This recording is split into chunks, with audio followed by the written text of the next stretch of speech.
So for those of you on YouTube who don't know this, I have these pre-rolls, right? I actually have quite a few of these. Most of these are per genre of game, but I set up one per expansion of WoW because WoW was such a gargantuan game, it kind of justified the investment, right? I swear what I'm about to sell you is not a joke, but the gathering of the footage, it's a whole thing, right? Making sure to get a place that's iconic and indicative and had good music and, you know, presents a clear straight shot in about 40 seconds per straight shot of uninterrupted footage, so players can't get in the way and NPCs can't get in the way, I can't get attacked, and blah blah. There's all sorts of requirements, right? For the most part, most of these particular areas are fine. No real issues, no real problems. Until I got to Shadowlands. So, the Shadowlands one here is probably the one I'm the least proud of. And, obviously, there's only so much you can do with Shadowlands. But there's not many iconic shots of, for example, Maldraxxus. There's also not a lot you can do with several of the zones. But the thing that really, really pissed me off wasn't that. Or Ardenweald. I got some good shots of Ardenweald. That's good. We're fine. We're fine. I'm going to skip forward a little bit here. Decent shot of Revendreth. Okay, that's cool. And then this shot, which you'll notice is actually substandard. It's not as good as my usual. It includes a couple of bumps and some weird lines, and isn't really even a good indicator of Zereth Mortis. So this was aggravating to get this shot right here. So that's irritation point number 1. And yeah, there's that bump. Do you see that bump right there? I hate that bump. Then we got a shot of the Maw. That was also irritating. Another bump, by the way. Got a good shot of Bastion. I'm actually really happy with this shot of Bastion. It's a nice one shot here. I had to redo this a couple of times because there were a couple of players playing in the area. But still, this is one of the only shots that went by smoothly. Then I had to go back to Maldraxxus, and you're probably thinking, wait, why? Your usual approach, excuse me, I shouldn't read while I'm talking, is to do zone, capital city, second zone, second zone, second zone, second zone, second zone, second capital city. But I skipped over doing Oribos twice. So, well, I got a second shot of Maldraxxus, and I got a second shot of Amir Drasil, going under the awning there. Second shot of Revendreth, this was a pain in the ass to get. And a second shot of Zereth Mortis. I told this story on camera of how much of a pain this shot was to get. I only have the one shot of Oribos, because there is only one shot of Oribos. This is the only spot where I could find 40 seconds of a straight line where I could walk relatively uninterrupted. And even here... Come on, it's going to be like right... You notice I'm just going right for the wall. There, right at the end. Did you see that? It's a little incline of a bump right at the end. What I'm trying to say is that making the Shadowlands video was such a goddamn pain. Anyway, so here's Dragonflight. This took me like 10 minutes. That's an exaggeration. It probably took close to an hour, but still. This was a joke. Everything lined up perfectly. Landed here in the dream, took the shot, immediately, cool, done. Landed in the crafting corridor, just kind of casually walked through. The players actually add to it, because, you know, it's a busy, bustling city area. Sure, no problem. Shot of the Waking Shores, where we first start out. At first I was really worried, but no, this shot right here is actually very smooth. No problem. Honor and Plains, I was spoiled for choice. There were so many good shots for the Plains. So I just picked this nice long shot here and move on. This is the Azure Span, which you'd think this is the Azure Span, but no, like I wanted the Grizzly Hills kind of vibe here, and once again, this shot was just kind of lined up perfectly. Notice how there's just a path through these rocks, no issues. Now, this shot's funny, because it looks like we're not moving. We are, as I say, fast forward, you can see how we are moving. We're actually walking along the aqueduct here. If I were to pan the camera like an inch downward, you'd see the aqueduct we're walking on. So this lined up perfectly instantly. Then we go back to the Forbidden Reach. Another quick, easy shot. This is actually the Forbidden Reach town area where we actually have the hub later. And I just ended up following this guy, and the timing was perfect for me to follow right beside him. He never got in the way, and I never got in the way of him. Over here, of course, I landed here, and I was getting ready to take my shot, and this event was going live, and players were doing it. So I'm like, oh, I guess I'll just go ahead and grab a shot of that event happening. why not? Valdrakken 2 went ahead and got the big main courtyard, and I was really scared about this one, because I'm walking through a central courtyard with tons and tons of players and NPCs and angles, but I was spoiled for choice. Unlike Ouroboros, where I could not find a 40-second stretch, I had no problem finding a stretch here. And you notice nobody jumped in my way, really. Like, a couple of people walked by me. Like, I was like, oh god, that Shadow Priest, what do I do? But actually, no, I just go right by her. No issues. And here's the Waking Shores 2, walking down the shattered walkway. Honor in Plains 2, this is over by the Emerald area. And this shot, I was scared, because look at how cracky and rock and broken the terrain is. But no, actually, this shot was pretty smooth. Just one nice, straight shot right down the Crystal Forest. Even got that guy in the shot at the last second, which I even wanted. What I'm trying to say is that very, very coincidentally, the Shadowlands pre-rolls were incredibly aggravating to make, and the Dragonflight ones were incredibly smooth and easy to do with no issues. And I find that wildly funny. Because that should have nothing to do with anything. It really is just coincidence. But it's still funny. No, it reboots when I switch over. Anyways, so let's get on with our cosmeticizing. But first, yeah, it looks cool. I wish they would polish up the game and actually make it work properly, Pika, but I don't think that's ever happening. Maybe it'll run better on the Switch, too. Who knows? I do like the idea of positionals, though. Tier sets. We've got a few outfits to go through this time around, because Dragonflight really kind of upped their game when it came to outfits. So let's just... okay, so let's just go down the list. Let's start at Warrior here. And let's start at Warrior here. There we go. I'm going to try to limit myself, but man, there's a bunch. Okay, hang on. So right about... okay.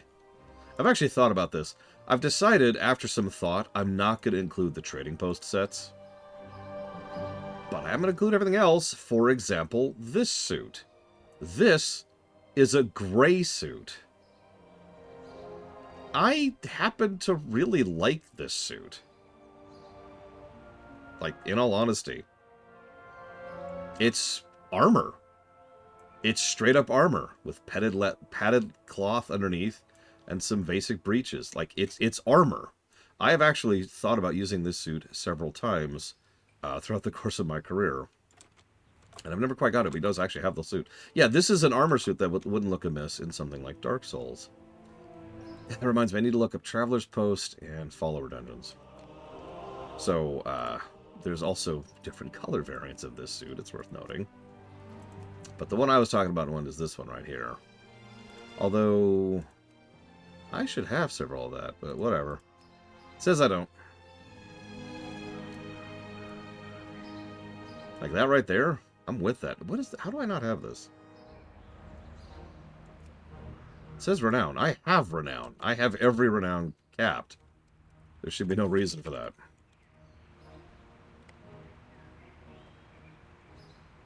Oh, no, that's interesting. Yeah, I 100% should be able to buy that, whatever the hell it is. I guess I haven't bothered yet. 1 second, I need to jot down something real quick.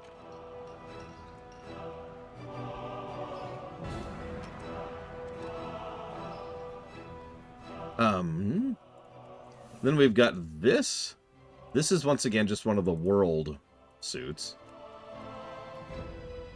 I'm not as impressed with this. It's very Jarden, you know, fire giant kind of coated. But ultimately, I just look at this like, it's as unimpressive as the Jardins themselves are. And let me tell you, they're unimpressive. They're one of my favorite. Oh, isn't he a cute little thread of the week? The trail. I just did, Uthor. Uthor was not paying attention to me. That's how I knew there was the Renown one. Unless you mean going down the classes, which I'm gonna do. Guys, I think Uthor's losing it. The lack of continuity is getting to him. So then we just have straight up civilian suits. I actually really like this. So, yeah, you're noticing a trend immediately if you're paying any kind of attention here. Yes, it is Pika, and yes, I am. These are normal. One of the we've used the term humble mog. Well, one of the of course, there's a simplicity, a humbleness, a down to earthness that Dragonflight added, which makes sense. Dragonflight is a breather expansion and is trying to drag things down from, let's see, the end of the entire galaxy, the end of the planet, and then the end of all reality, respectively. So yeah, bringing things down to just being, a shirt, a vest, some pants. I'm actually with that. I'm 100% with the idea of just adding suits like these. And yeah, we got green, we got red, we got bronze. Yeah, by the way, you're going to see a lot of red, bronze, green, black, and blue. Because, the flights. Personally, I like the blue one the best. So here is our email. Our spam email. I love spam. Delicious spam. I consume it.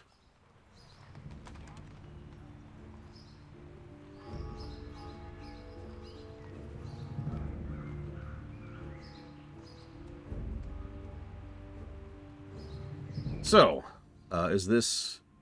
What is this? Oh, right. Yeah, so this is another open world set. How do I have so few of these? Well, whatever. Yeah, this is the Primal Future stuff. So, a little bit less humble moggy. But what's really interesting about this one... Let's get rid of those shoulders, shall we? Now, that leaves it looking a little lopsided. But actually, I'm kind of with that.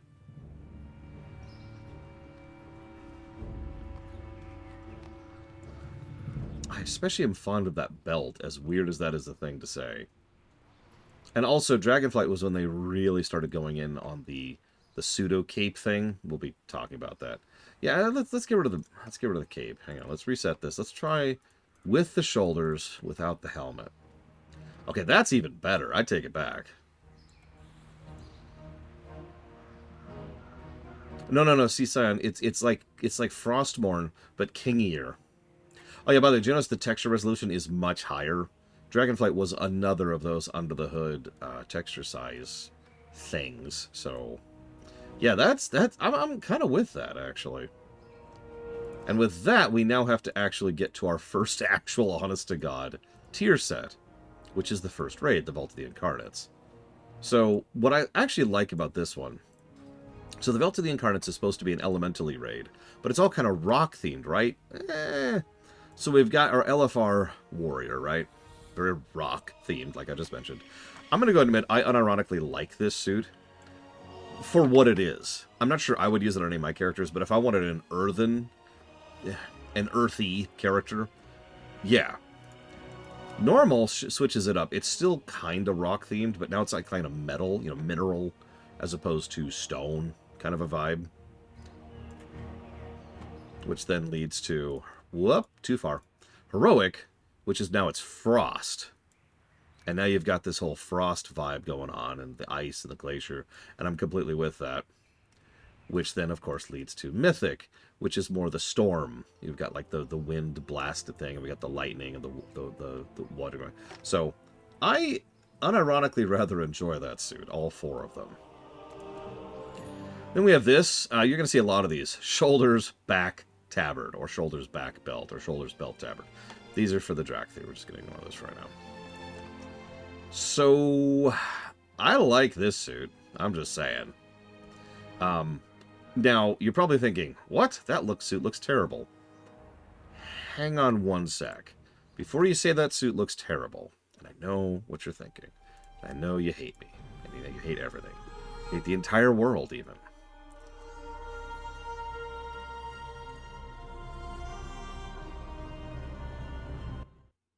But if you give me a second... Yeah, that's great, thanks. Let me show you what it looks like here.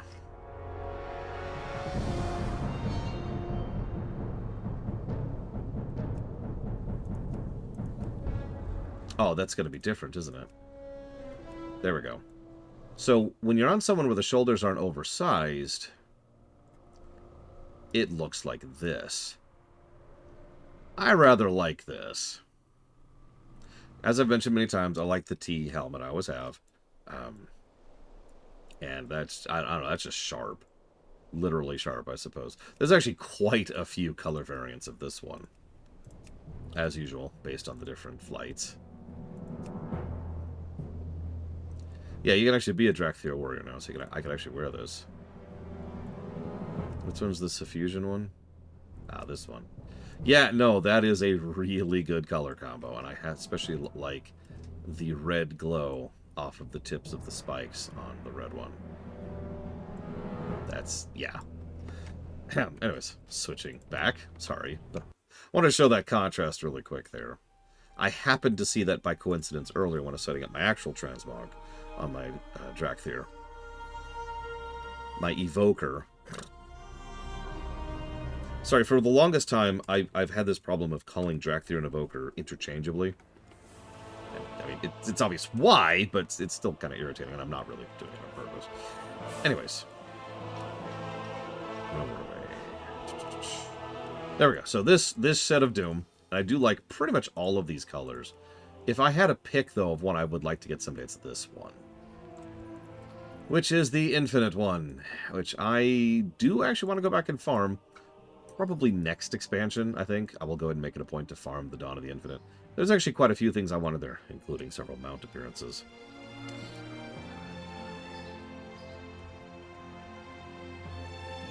Quite possibly, Scion. It wouldn't surprise me, especially since it sits out. They're going hard into that. Oh, yeah. So I guess we're now moving on to Aberrus. So I've actually already said this on camera that I think Aberrus, pound for pound, probably has the best overall raid sets in the game. Not like individual suits. I mean, like if you take all of the classes, Aberrus is consistently really good. So, here is Warrior. And yeah, this is straight up Dragon Knight. In fact, what I find funniest about this is you might think this is a Dragoon, but actually what I love is it is a completely different aesthetic from a Dragoon, but still very clearly and identifiably being a Dragon Knight.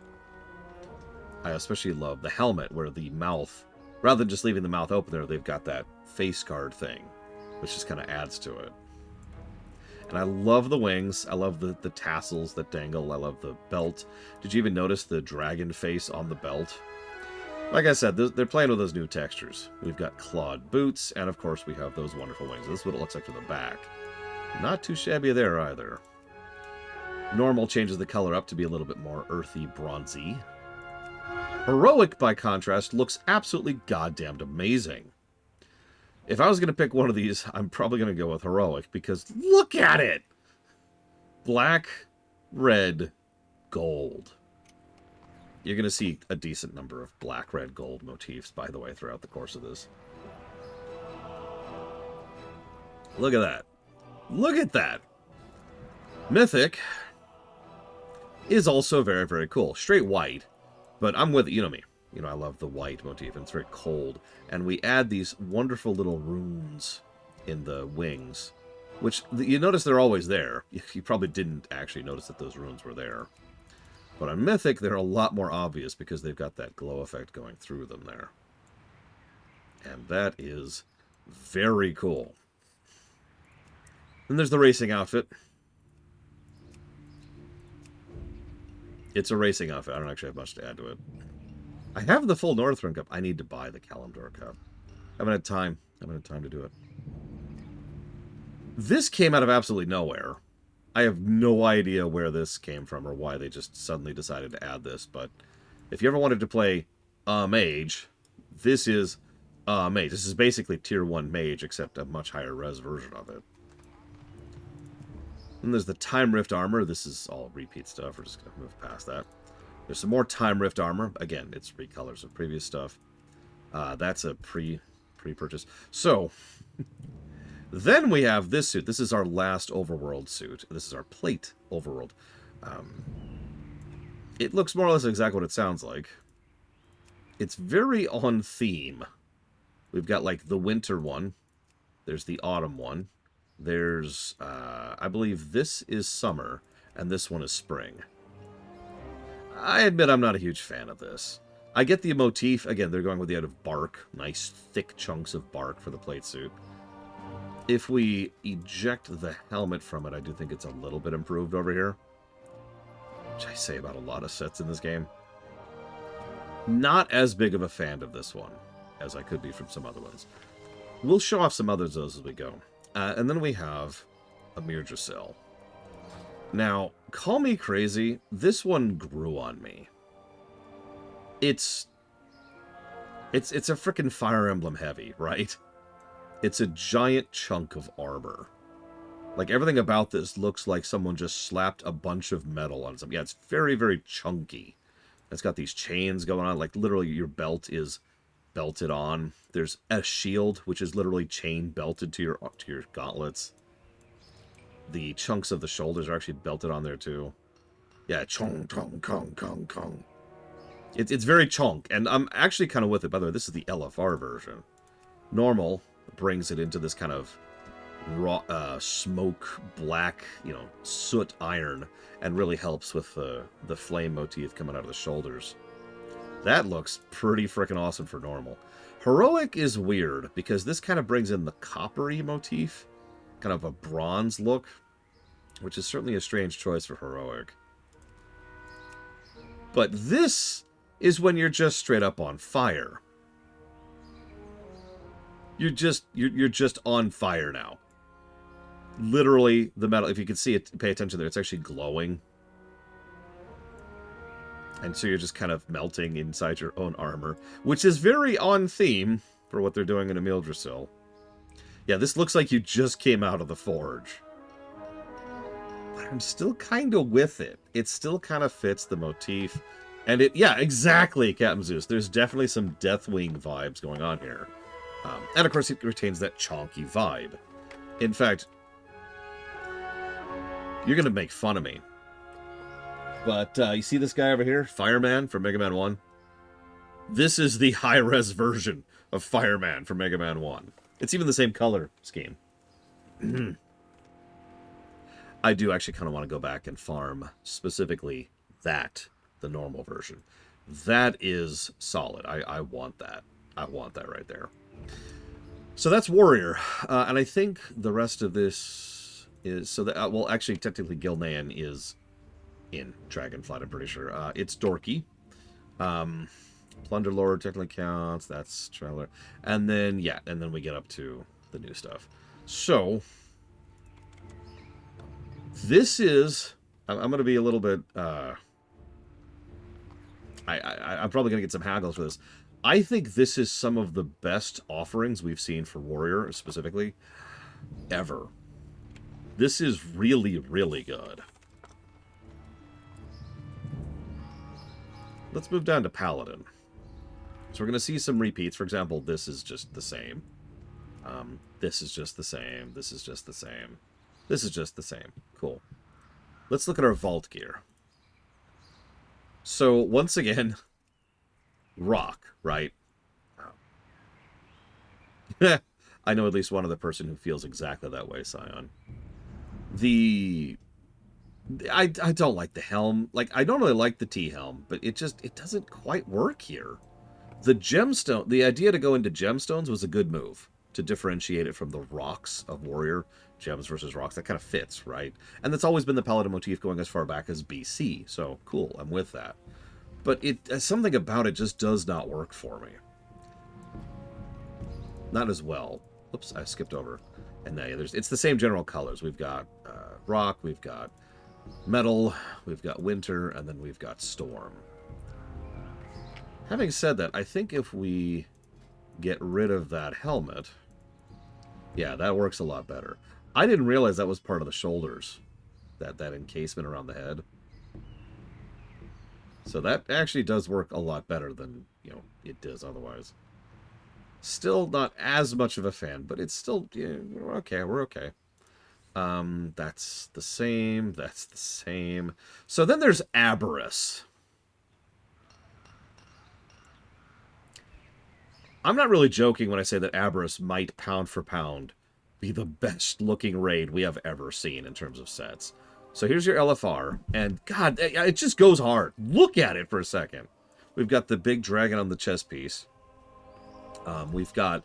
I love the wing, because at first glance it looks like you've just got the wing as like a geometric shape, but actually they're separate there, and you can see the glow coming out from in between the shoulders like that, which makes it look even better. Yeah, by the way, once again, instead of a Dragon Knight, this is a Dragon Templar. I love the split wings on the gauntlets there. I love the, like, pseudo skirt cape thing, which has always been a very paladin-y kind of a thing. I love the helmet. T-helmet. Gotta love the T-helmet. And the angular, very stylized horns as part of it. This is fantastic. I want this. I don't even know who I'll be able to play it on. I want that. So there's the LFR version was that one. Here is the normal version, which... Honestly, I like the normal version colors even better. Like, I just be... What's with all the normals having really good color combos? White, red, and, like, this kind of a light...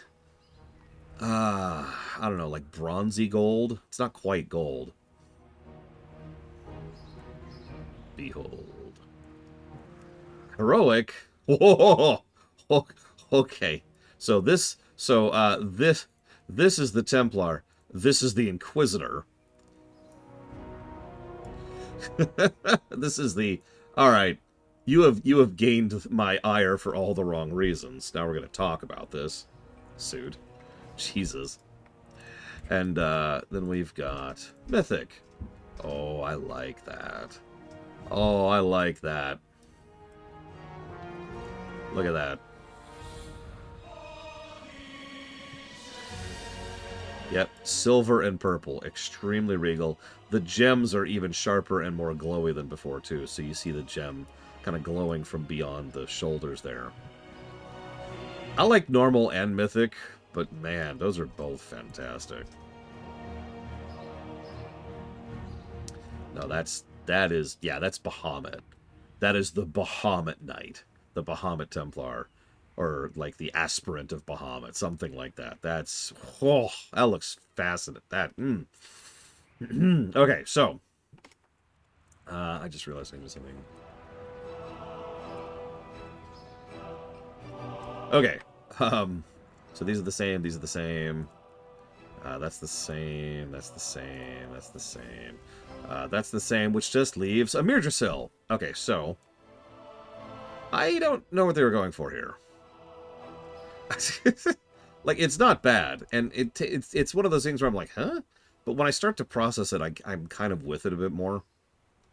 The shoulders are an interesting choice, literally just having the swords coming down there. It helps frame it, but only from certain angles. At other angles, it just looks like, huh? Yeah, they don't fit.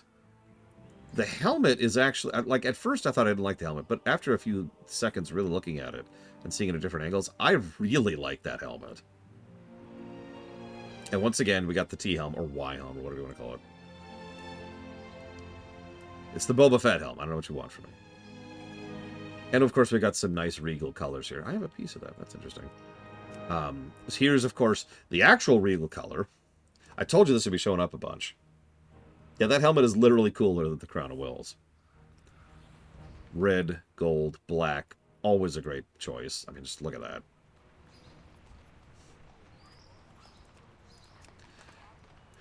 Heroic continues to be green. I get it. It's in the dream. So that's why that's green. I understand. But the choice for Heroics to be green is an interesting one. Mythic... Oh, that's fascinating. So, you're probably wondering why this color. That is Shadow Flame. If you don't know WoW, you're probably like, huh? Shadow Flame hasn't really been relevant. It came up extremely briefly, all the way back in Vanilla, and then kind of was abandoned until Dragonflight.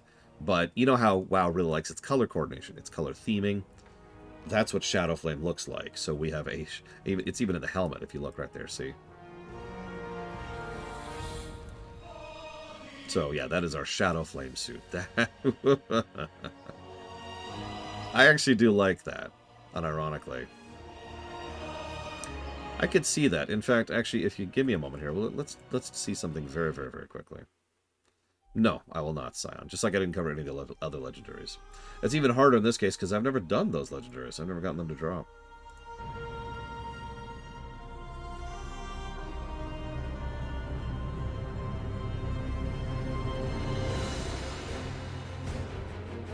Why would a Night Elf roll a Paladin? That's ridiculous. Now, if you'll excuse me, I'm going to play my Troll Paladin. Hang on. First thing, let's get out of here. I could, Scion, but I will not do so. Yeah, the Shadowlands load screen continues to suck. It's funny, really. I'm getting out of there. I'm getting out of there. Yes, in Legion, we actually get a Night Elf Paladin as one of our followers in the Paladin Order Hall. Okay, now that we are appropriately not in Shadowlands, let's look at Paladin, then Amir Dracel.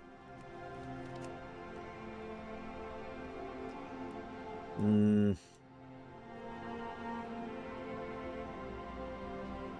don't know, what do we think? Ignore the horns.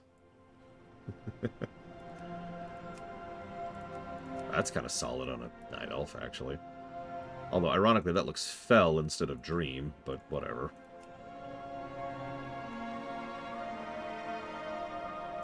I mean, everything looks good on a Night Elf female.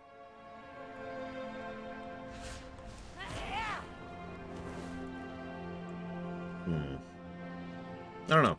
I am liking Paladin. Not as much as Warrior, but quite a bit. Let's stay on our Night Elf for a second. Let's go down to Hunter. So let's go down to... Okay, so... First, here's our male. Yes, our male gray suit. As usual, male sucks.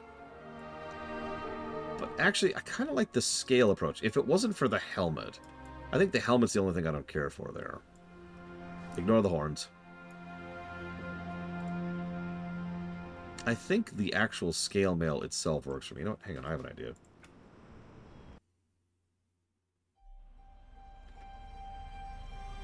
Where is she? There she is. She's right there, staring at you. Let's get someone who doesn't have horns.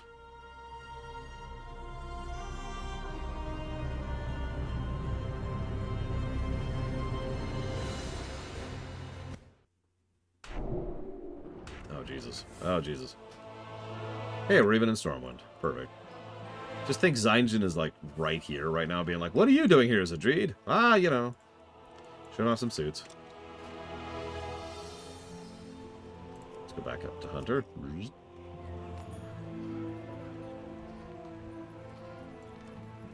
Nope. There it is. Okay, so. No horns this time. I do actually like this, other than the helmet. If we get rid of that helmet, we're left to something very solid. Look at that. Look at that. Good luck, Ismaristar. I like that. I like that a lot, actually. Different colors. Gotta have your different colors. Yeah, I've always liked scale mail, but rarely do games do it well. So here's our male Drakthir gear. I believe. Yep, nope, that's correct. Or maybe not.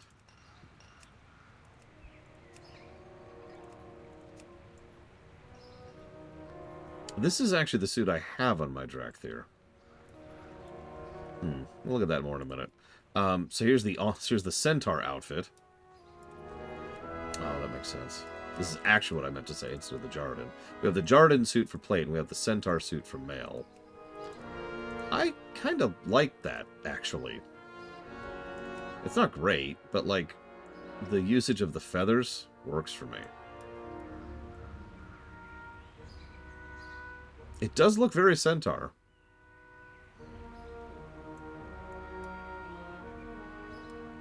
Oh, I like that idea, Scion. I mean, Eitrig was pretty close to Tyrion. Hell, he still remained ties even after his death. That's not too shabby. That's the same. So here's our male version of the event suit. I have actually used a couple pieces of this suit, I want to say. Yeah. And a couple of other outfits.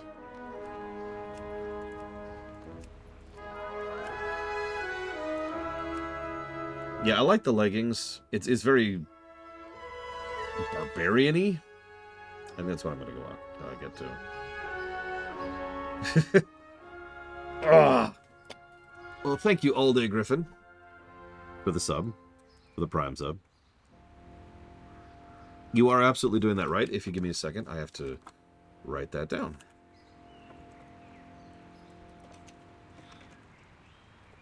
And that's going towards Shadow Heart's Covenant, Trails of Cold Steel Block, and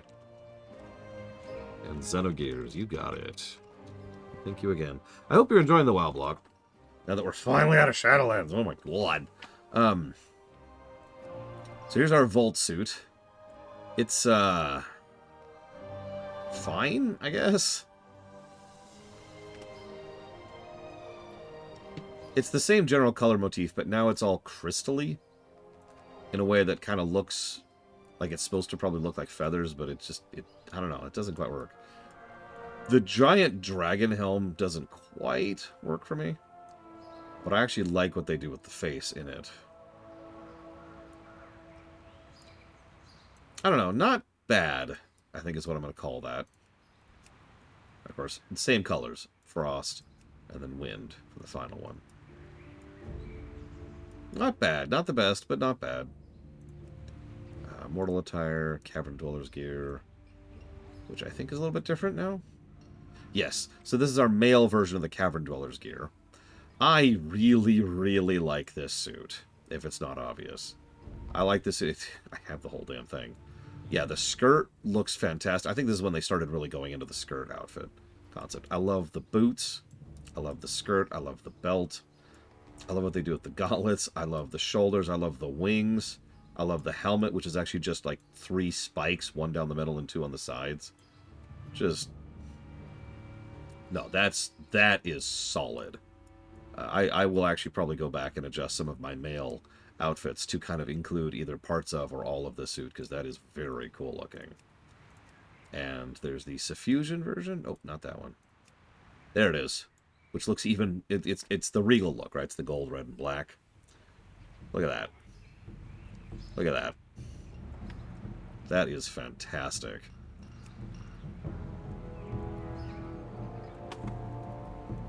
Ahem. Aberrus. So you know Aberrus. Aberrus is always going hard. Well, they kind of dropped the ball a little bit on this one. It's a rule. Hunters have to have crap suits, okay? It's a rule. So the Aberrus Hunter suit is... it's Monster Hunter. It's just straight up Monster Hunter. That's what it is. You have chunks and pieces of dragon that you have clamped onto your suit, and that's it. That's what you get. I have seen much worse Hunter suits than this, but I'm not a huge fan of this. A little bit better colors. But, you know, kind of whatever. I do, as usual, like the heroic look for Aberrus. Lots of good color usage there. Mythic makes it so that the skull kind of starts breathing a bit, but otherwise it's just a thing. It's just the same thing. So it's eh. Nothing new, nothing new, nothing new. So here's our male Emerald Dream suit. Much better than plate, in my opinion, now that we got away from the bark look. Now, the biggest problem with this, I think, is the helmet, which is just a little bit too much for what it's going for. But I still do kind of like the male suit, and here's what it looks like without the helmet, which, again, looks much better without it. One moment, please.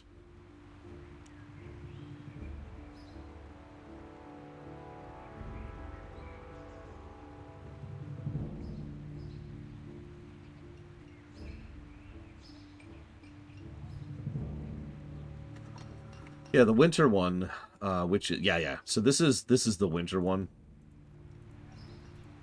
I mean, just look at that. Just look at that. That is extremely Night Elf to a T.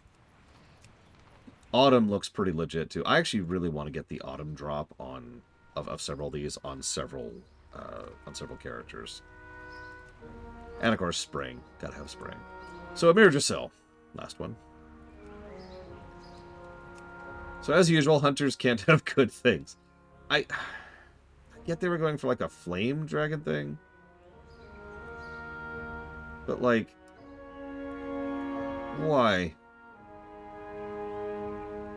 Like that doesn't even look like a dragon, even by WoW standards. It looks like a weird, ugly caricature of a dragon. Yeah, the shoulders are very strange, and the helmet feels weirder than it probably should be. Like, I think it's the front shot. From the side, the helmet, or even from an angle, this helmet looks fine. When you look at it straight on, you just see these 4 antennae, and it just looks strange. It's also, the shoulders sit very badly on it. You see how it looks like the shoulders are just kind of grafted on?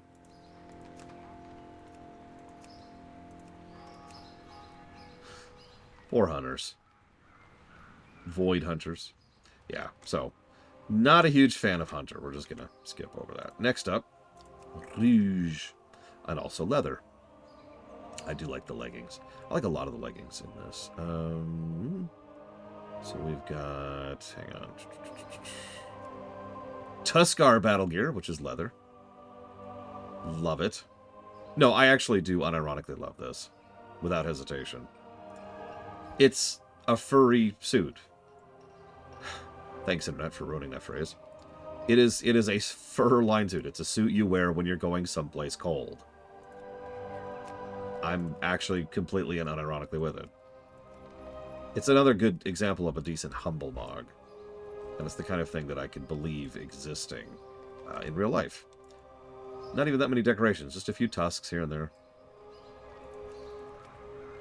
So here is our leather, Primal Element suit. I really like this variant of blue, and I think the dragon horns actually work here with how long they are.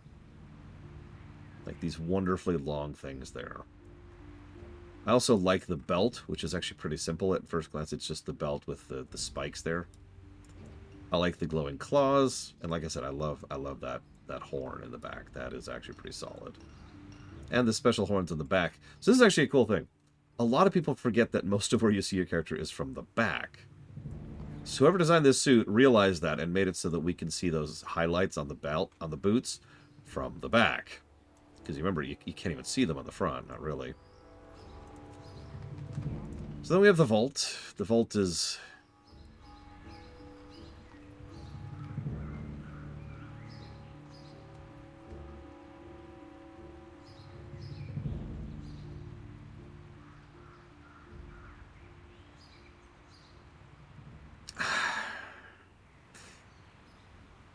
Vault Rogue is weird. Yeah, it's an Earth Elemental or, Wind Elemental or Ice Elemental Assassin. Yeah, what? And there's these weird, like, rock balls, which I'm not even sure what those are supposed to signify, which are periodically on the suit. There's one on each shoulder, too. I actually kind of like the helmet, just the helmet. And I do like the idea of the wrappings. But, like, then there's just the rest of it. Because if we just pull that helmet out, look how seamlessly that helmet fits with our winter suit from the Emerald Dream. I don't know. Not a huge fan. Not a huge fan. That's the same. So here is our Cavern Dweller's leather suit. As usual, this goes hard. That is exactly what an Assassin of Death looks like. If you probably recognize that belt, I actually use that belt on Silverfur's outfit. And, I mean, just look at it for a second. I am here to kill you. I mean, that's not even Assassin, that's just, like, Death. That's just what Death wears when he heads out.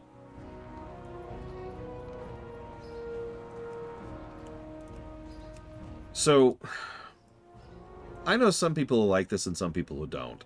This is Shredder. It's straight up Shredder.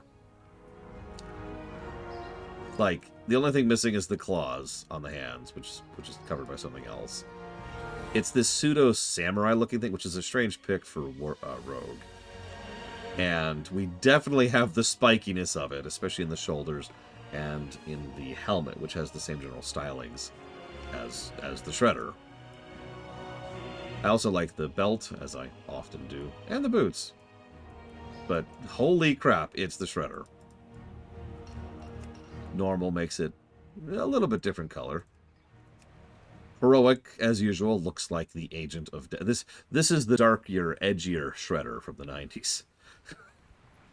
Who's that? Like, it's like Shredder X or something like that. I don't know what this is, like Robo Shredder or something like that. Oh god, look at the mist coming out of the shoulders. Holy crap. I actually don't dislike this. It is still a good suit. It's just not something I'd probably use myself. Same suit, same suit. Nothing new, nothing new. Nothing new. So here is leather. Emerald Dream. Now, as usual, that helmet is whatever. But watch what happens when I get rid of that helmet. Look at that. I should mention my Demon Hunter actually used this outfit for quite a long time, minus the helmet, as her actual outfit. Because she's a leather wearer, Demon Hunter. And yeah, that actually looks quite solid in my opinion. I'm also really a fan. So again, the skirt approach. It's not obvious, but that's actually two objects, not one. Which means they can look strange at certain movements, but the general idea is it just looks cool. It's a good approach. But that helmet, my god. So, whoa, okay. So here's wow, okay, so here is Rogue Amirdrasil.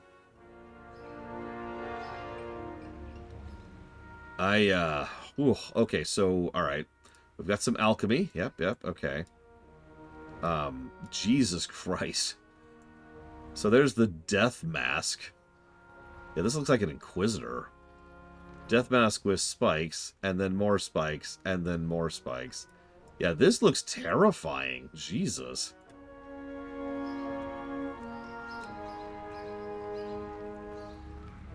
Yeah, actually. That looks like a Harlequin. And there's our green again. Looks like a Harlequin from 40k.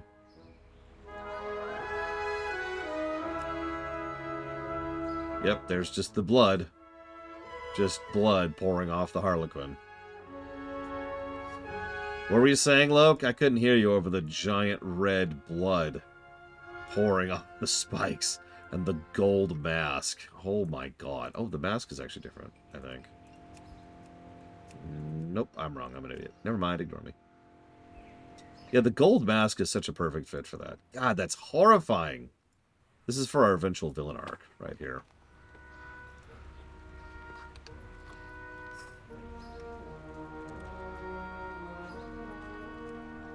Priest. I forget who was asking about it. It was Lita Fairy. Priest for Lita Fairy. Okay.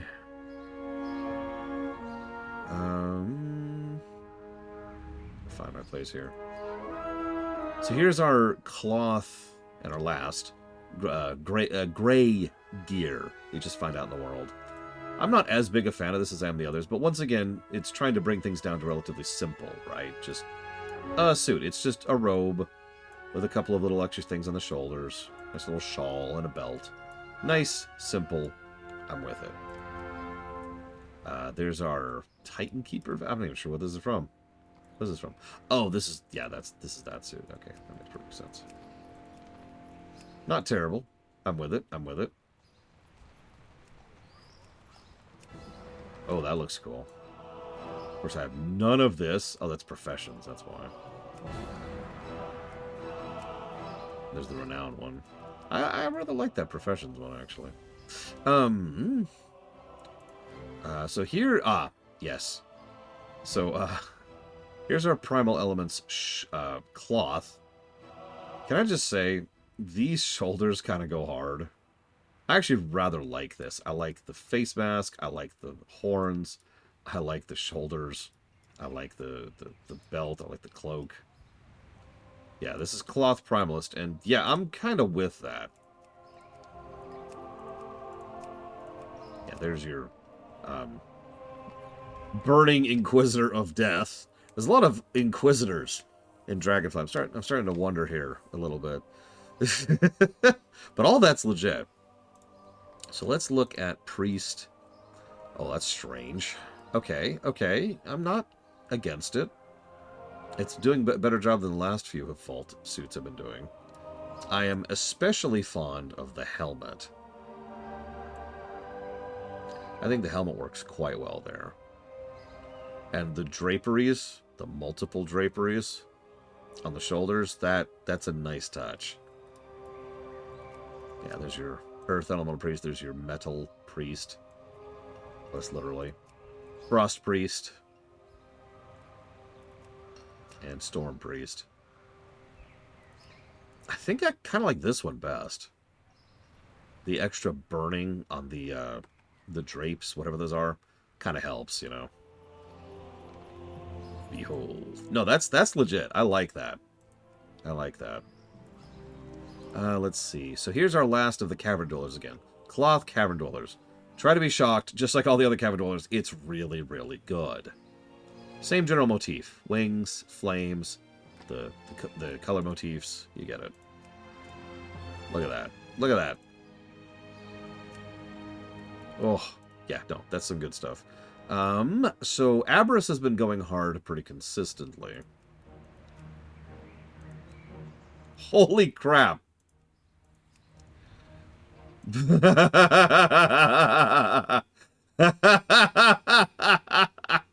you notice the entire wing moves? Oh my god, that looks badass.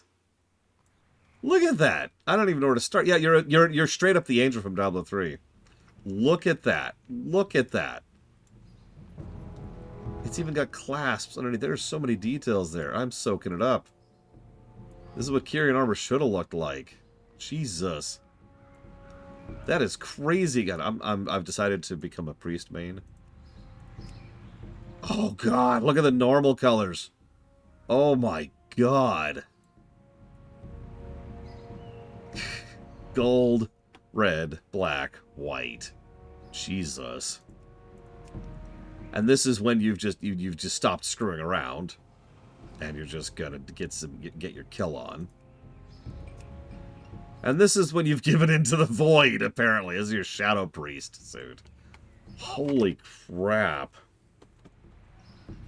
Is there a recolor of that for other cloth wearers? Because I'm probably not gonna level a priest. I would not mind having that on another clothy.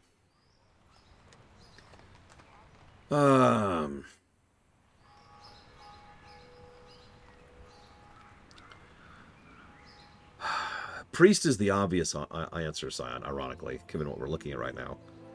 I know, this looks like a paladin suit. Apparently, Uthor, who knows? As far as life, Druid's the easy answer, but I don't like Druid. I feel like life would be better if it was something like Monk or Shaman. I think would be a better pick for that. So here is the final of the Emerald Dream suits. What's funny is it's so... They're so similar you can barely tell the difference in some cases. And as always, removing the freaking helmet just makes it a bajillion levels better, right? Like, look at that. Look at that. I especially am fond of the summer variant of that. That is... Or not summer, sorry. I'm sorry, autumn. We were looking at the summer. The autumn variant of that. Look at that. We're not at Death Knight yet. There's winter, which, yeah. And spring. Oh, those are good. So, Emerger Sail, what do we got? Oh, what? Oh my god. It's tier 6, but better in every way. I'm pretty sure that was shoulders. Let me double check that. Hang on, that was back at Aberrus. Avarice. Here we go. So let's just do that. Yep, it's part of the. It is the shoulders. Yep. Instantly better. Just add wings. Good God. So, yeah, this is Revendreth Priest. What do you want to bet that they reimagine some things? Look at that. The pseudo crown, the masked face, the cloth thing, the two angels on either side, which are channeling magic. That is really good. I love the wings on the skirt and the belt. Now that I'm looking at it. As usual, we have like the Templar colors for normal.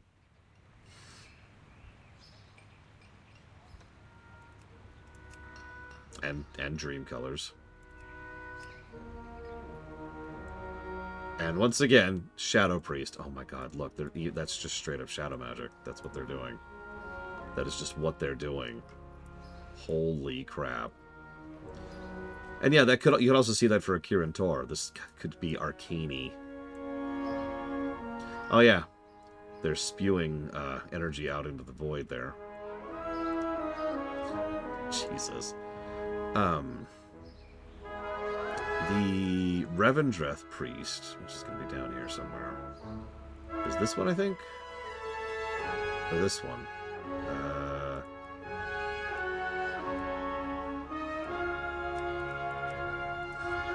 Is it this? God, I don't actually remember.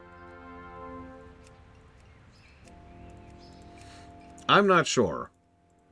I think it's this. It's this or this. It's one of the two. Oh, no, I'm completely wrong. It's this. There you go. This is the Venthyr Priest.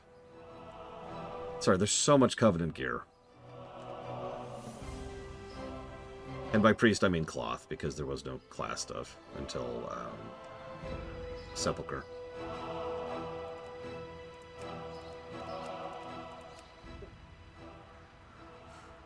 I don't like the eyes. I'll be fine with the rest of it. I don't know where the PvP suit is.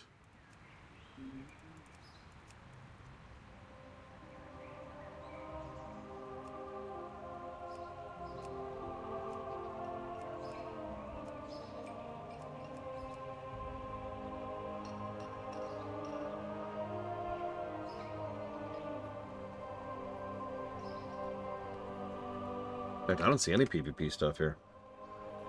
At all. I do have it logged. I just double-checked. I just triple-checked. Yeah, the last PvP stuff I see is down here in Shadowlands. Anyways, I should probably get up. I've been sitting here for an hour. I'm only down to Priest. Death Knight! Okay, Death Knight has been consistently a disappointment for me. So, we're done with all those. So we're just doing the tier sets. So...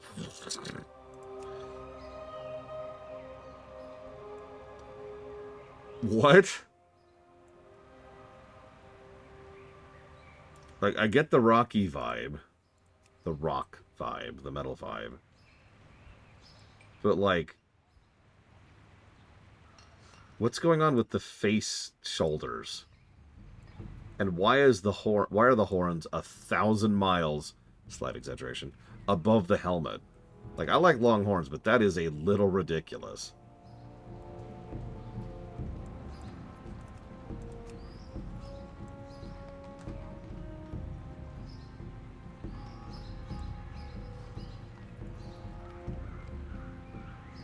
I think if I got rid of everything other than... Nope, hang on. Let's see. Legs, belt, chest.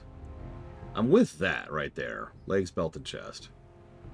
The rest of that, not a huge fan. Yeah, that's very shaman-y, actually. There are a lot of gems, too. I don't know, not a huge fan. Oh, I forgot to write down Priest. Priest went hard. Easy pluses for Priest. So here's Avarice. Avarice is our go-to for good set design. Yeah, so, okay, first of all, I think the horns work better here. Second of all, I think the shoulders work better here, especially as they're clearly skeletons at this point of the shoulders. I'm not sure I like the front of the helmet. I don't like seeing my face there. But I am kind of with that overall.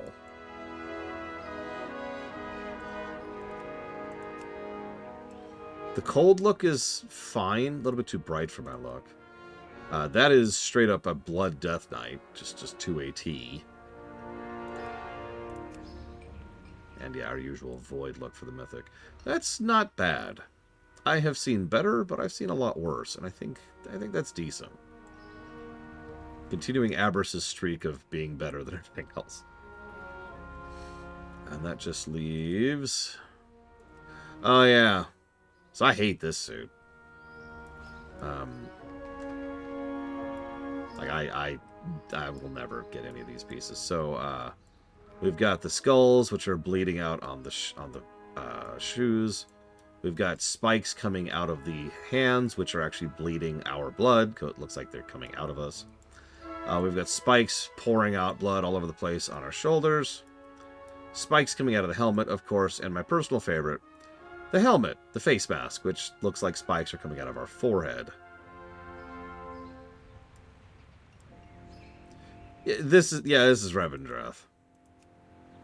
There's your normal version, heroic version, in which we've given into Fel, and mythic, in which we are, I don't know, going to a rave or something.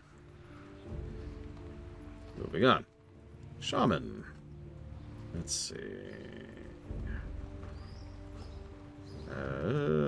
Staring right at it. Oh, there it is. Vault. So, like, it's the elemental shaman suit. It's got to be good, right?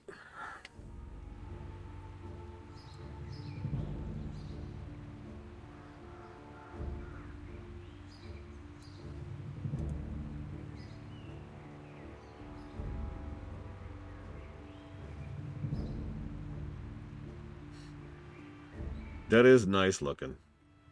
Lita Fairy. Although it doesn't... It took forever to load for some reason. I do like the effects. It is a little fluidy. Like, it does look druidy, but I'm kind of with it. The Frost version looks a little bit more shaman-y. And honestly, I'm gonna guess, yeah, the Mythic version does too.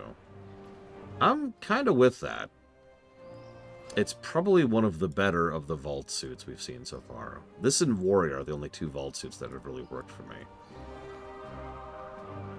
It looks like an Earth or a Wind elemental or whatever. So yeah, no, I'm kind of with that. Double checking, make sure there's nothing new. Yep. Okay. So Aberys. I just passed Aberys, didn't I? I did. There it is. This is Aberys. Aberys Shaman. That's interesting.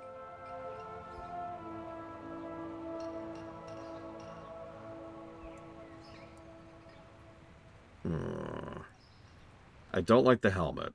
That looks dorky to me, especially with the nose thing. But I'm kind of completely with the rest of that. Yeah, did you notice the Thrignir there on the shoulders? The chins give it away. And I like everything else about this. I like the gauntlets. I like that sheen, kind of pearlescent sheen it has to it. I like the belt. I love the lightning coming off the shoulders.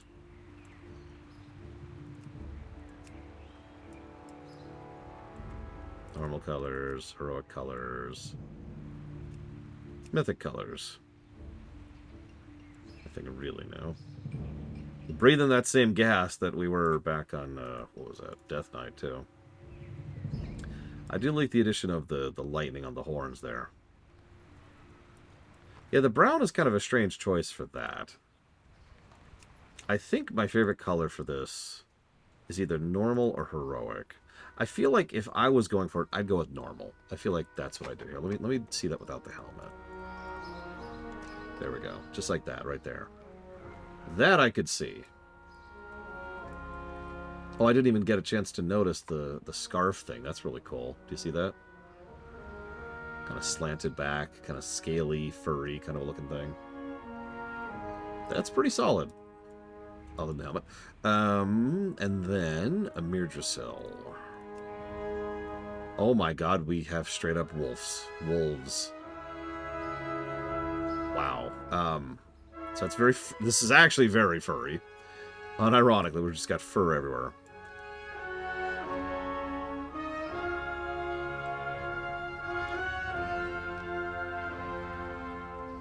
Okay, I'm not sure if I like the wolves looking around. I think I like everything else.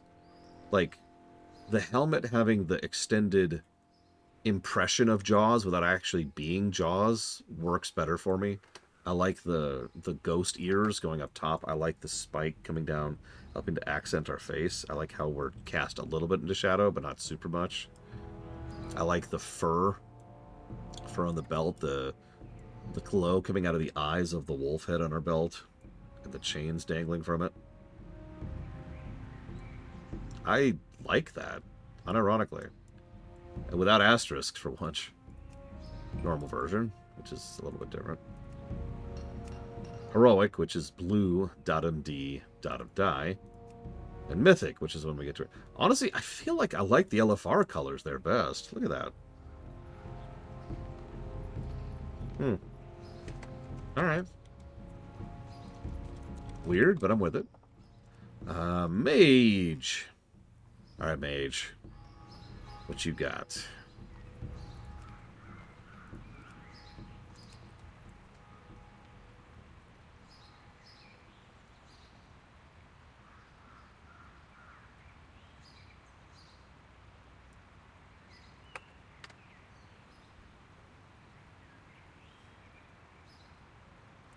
This looks more shaman than the shaman does.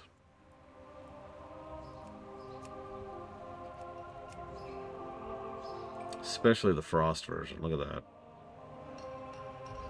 I do actually like the helmet, unironically. I've liked most of the Vault helmets. But the rest of it is okay.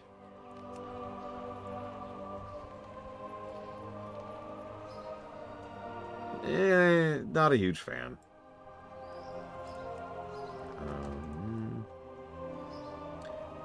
What? Okay, so here's Aberrus. Wow. Okay. So, wow. Okay, where to even start with that?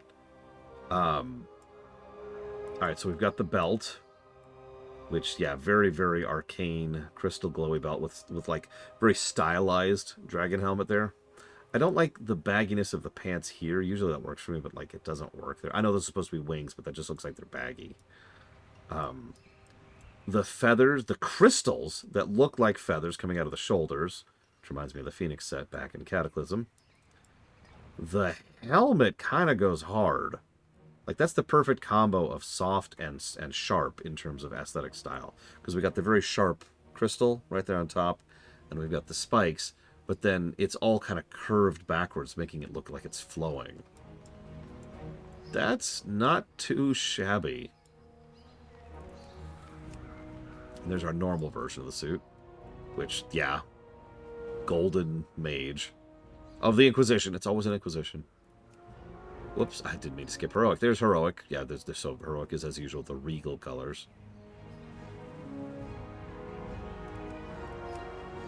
Mythic actually has arcane patterns drifting down around us, and really goes hard with that color scheme. Look at that. That's not even void. That's just straight up, like, arcane. That is arcane colorization. I like that a lot. Let me double check something. Okay, yeah, so the script is coming down on the shoulders specifically. Yeah, that's Nightborn. That's a good catch. Yeah, this is when you're going to a party in Dalaran. Yeah, this is Mage. And then we scooch up to okay, I recognize this because a friend of mine has several of these pieces. So it's gonna sound strange. I like the boots. The belts are whatever, but I like how they look like big old comfy boots. I don't know, it's strange. Something about that just works for me. Usually mage shoes either are essentially invisible or you know, they're like these dinky little things. But like, instead we got these big old parka boots. It just works for me for some reason. So yeah, we've got the clockwork belt, clockwork shoulders, and it's kind of hard to see, but it is there. I have seen it. There's a clock, an actual clock on the helmet there.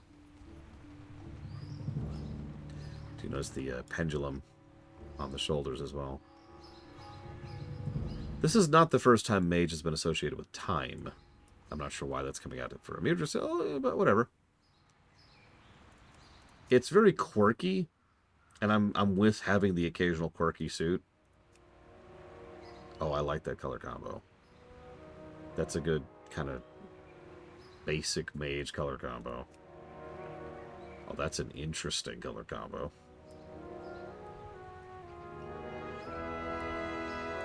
It's not on brand for Mirdrasil at all. Yeah, I noticed that. You probably can't tell, but my character here, the one I'm on, Zadrid, has tons of hair. And as you can see, none of it's there. It just does the cut thing.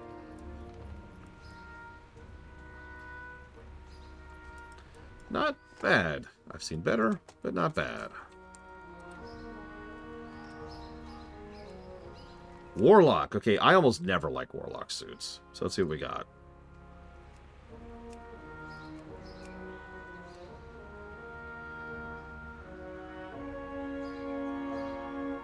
I like that.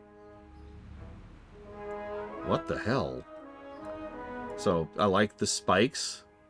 Like, kind of jangling down there like they're almost knives. I like the skull. I like the chest piece of rock. I like the shoulders and again, glowing spikes. And I like the horns and the skull covering face. That's not bad. That, yeah, I'm kind of with that. Weird. Frost, I guess earth, I don't know. And of course, lightning. Oh, that's nice. Do you see the extra effect on the face there with lightning? Stuff like these suits is why I'm not as invested in character creation as always, because like, what of your character creation can you even see with this suit on, right? I'm kidding. Where's a Mirdrasil? Oh, nope, not a Mirdrasil. I want Aberrus. Aberrus. There it is. Okay. That, first of all, that's straight up Lich. That's a Lich. That is a Lich. That's a Dragon Lich, but it's still a Lich. Look at that. Like, the stylized skull with spikes coming out of it, and our face being obscured by another dragon skull, 2 sets of horns coming out of it. Nice, high, aristocratic collar coming up there. What in the world? Yeah, this is... We're continuing to do Shadowlands better than Shadowlands. Whoops. I'm doing that on accident. This is what we call the Burning Dragon Lich. Jesus, look at that. I especially like how the outline, which might not even be visible on camera, is like this combination of red and yellow, so it looks like an actual fire. Look at that.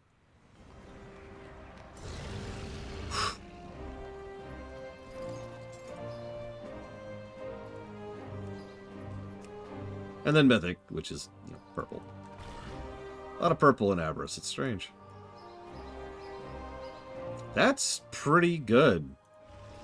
Time to ruin it all, right? What do we got? What do we got?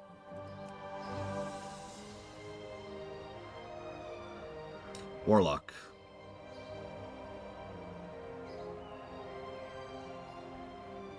Yeah, another Lich. I like the claws on the shoulders. Or on the... Sorry, not the shoulders. The gauntlets, the hands. Do you see them? And the giant, like, cracked, hold rhino spike coming out of the skulls. I don't like the helmet. It's better from the back. But I'm not a big fan of the helmet. I don't like the belt. That's surprisingly good. There's your Plague Warlock. Sorry, there's your Plague Warlock. Sorry, there's your... No, this is just... I mean, look at this. Look at this. Hello. I have come for your souls. Jesus Christ. That is... I'm shocked. I'm actually shocked. That was some decent stuff for Warlock. I almost never like Warlock suits. Hang on, I just gotta see something real quick. Ah! Okay, anyways. Let's go down to Monk.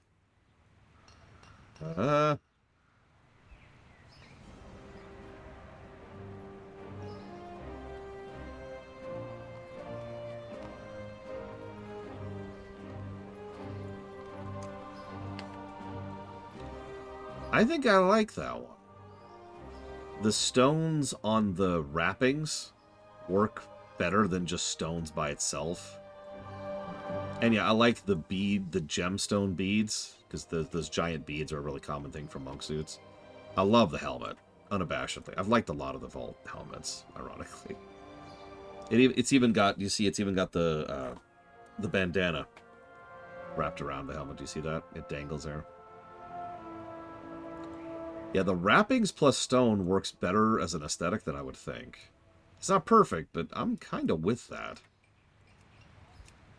There's your other variant, your green variant. And then there's your Frost Monk. And there's your Lightning Monk. Wind Monk, excuse me. That's not too shabby.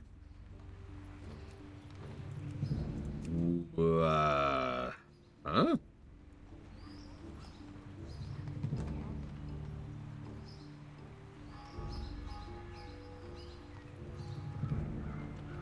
Hold on.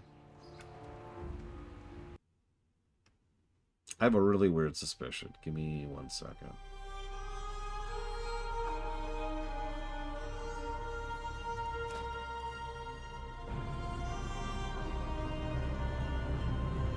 Yeah, you see where I'm going with this.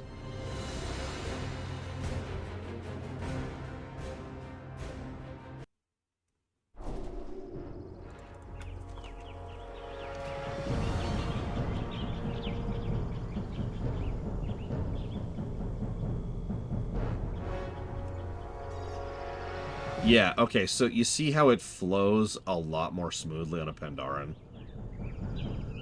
Like, the angles were literally wrong on my Night Elf.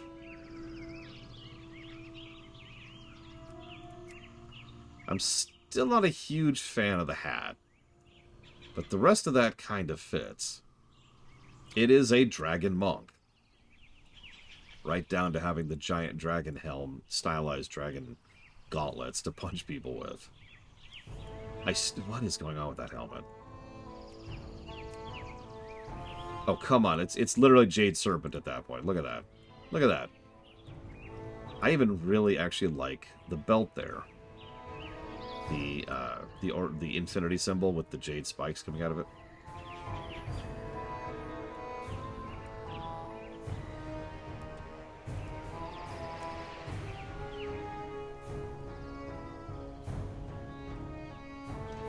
Out of curiosity. That doesn't look as good, I don't think. Oh, jeez.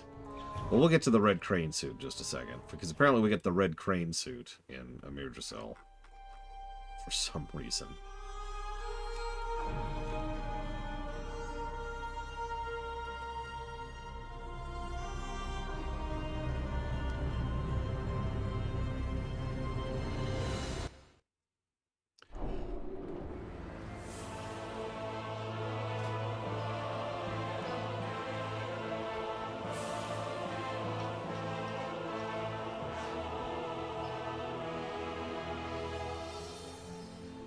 No. We're not joking.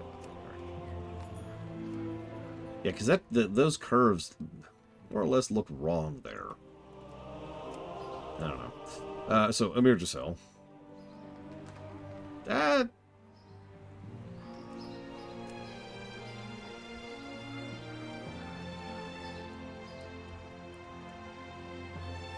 I really like those shoulders and helm.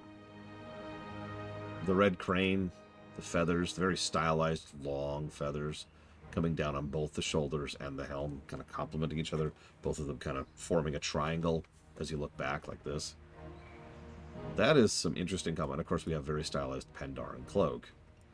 If the connection wasn't obvious enough, it's also there on the leggings. And, of course, the symbol of the red crane on the belt. And nice, thick, comfy boots. That's not bad, actually. I think I like the normal color better, which I've already seen briefly. Jade Monk. And, I don't know what to call that kind of monk. Hey, to Quack. Gas Monk? I'm not sure what... I guess that would be Mist Monk, literally. I'm not sure what to call that. It's an interesting color combo. Yeah, N'Zoth Monk. I fight for the old gods. So, almost done. Druid.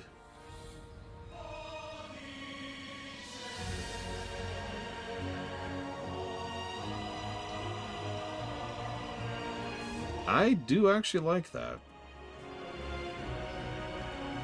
We've got the rough, crude, rocky spikes dangling down from the other spikes. We've got, like, an interesting approach on the gauntlets. Like, the gauntlets themselves don't have any spikes, but the spikes come out from where the knuckles would be. Which is just kind of strange, but works. And once again, same kind of curved spikes on the shoulders. And the helmet is fantastic. It's symmetrical except on the face, which is just a bunch of broken rock. That looks awesome. I am completely with that. Aberrus. Oh, that's interesting. Branches as wings is not an aesthetic I thought I'd see here, but I suppose I should have. Notice how much of this is just a canopy of feathers. And again, branches down on the shoulders in the shape of wings, branches, brick, or bark on our gauntlets. And really big branches as our... And of course, I do like the helmet. The only thing I don't like about it is the weird crescents on our shoulders. But I'm pretty sure these come with the shoulders.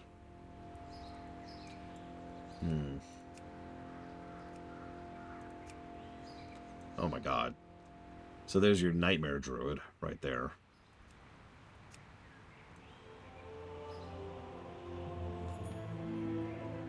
I mean, this is just an Ardenweald Druid.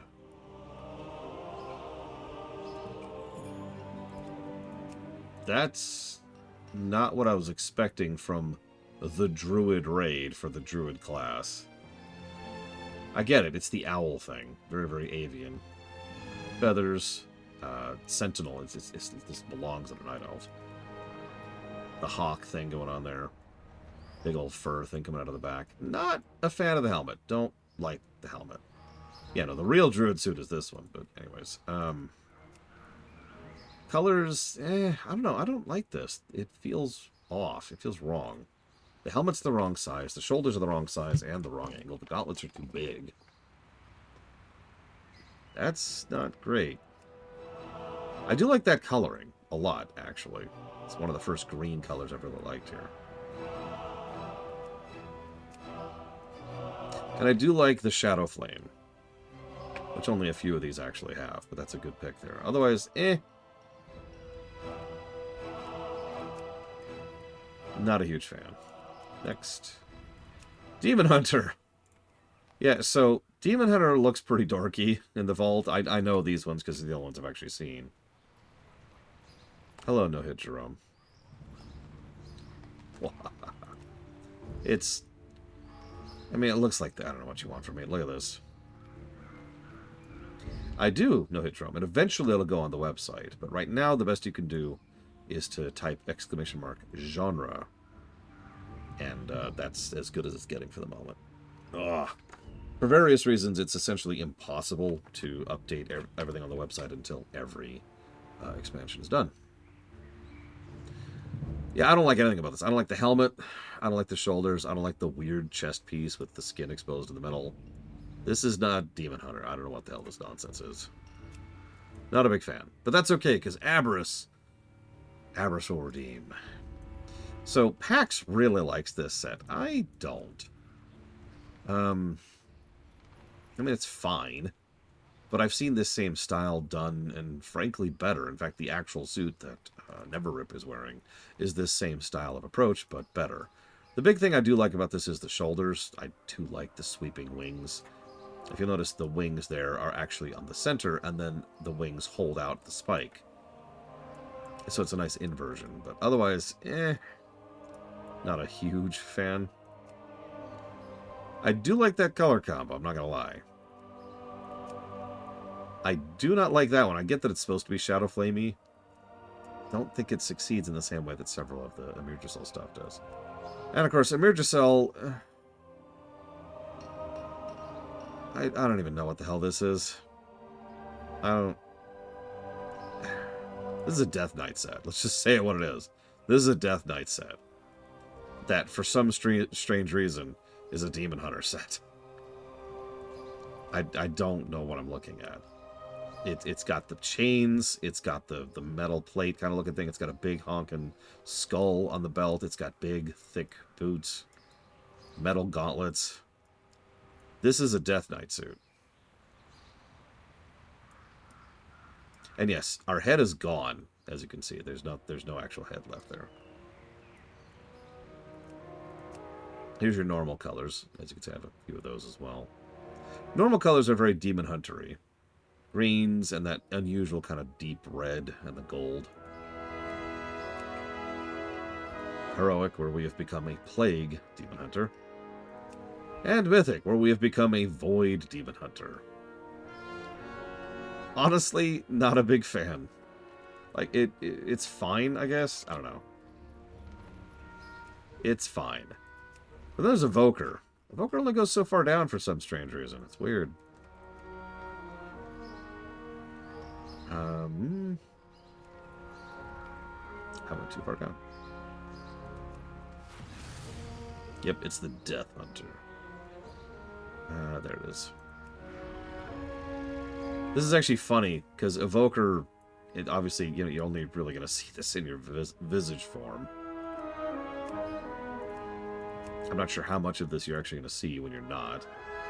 I do notice that most of the middle parts, aka everything other than the helmet and the shoulders, is just kind of Just the shoulders. Okay, so yeah, so there's the shoulders. Oh, shoulders and belt, excuse me. So there's your belt, and there's your shoulders, and... I actually do kind of like that helmet. Not gonna lie. The rest of it is actually quite boring, but I do like that. It's also the only helmet that shows your face, which is funny. Alright, Aberrus, this is it. This is your last time to shine. Oh my god.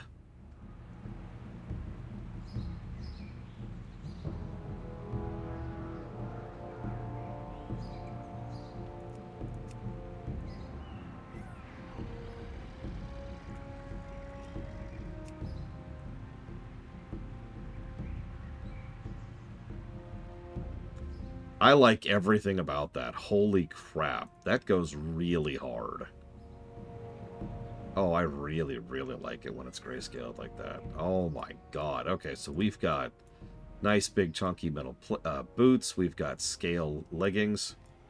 We've got the wings on the waist. We've got the belt, which you'll see. We've got the gauntlets, which have claws in them. And like the inside of a jaw, which is glowing. We've got the chest piece, which is nicely stylized. We've got these wonderful wing things. So there's actually like 3 separate wings here. We've got the jawline on the shoulders. Then we've got the wing underneath. Then we've got the wing behind, which looks great from behind, by the way, which of course is important because that's where you need to look good. And then the final wings are right there on the helmet, which are, of course, glowing. That is not shabby. I also like the regal version of that pretty well, too. So, like... where's waist? Where's waist? There it is. I don't know what this would look like. Remind me to come back to Evoker in just a second. And then we'll look at this. Interesting. Very Bronzeflight. Like straight up Bronzeflight. I mean, we've even got the Nozdormu hourglass shoulders going on there. And sand just kind of coming off of us.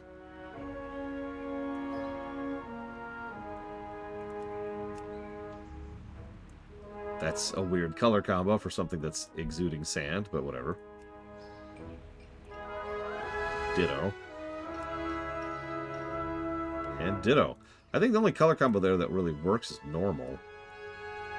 Which is so strange. Oh god, look. The sand jiggles around. There's jiggle physics on the sand. Okay, hang on a sec.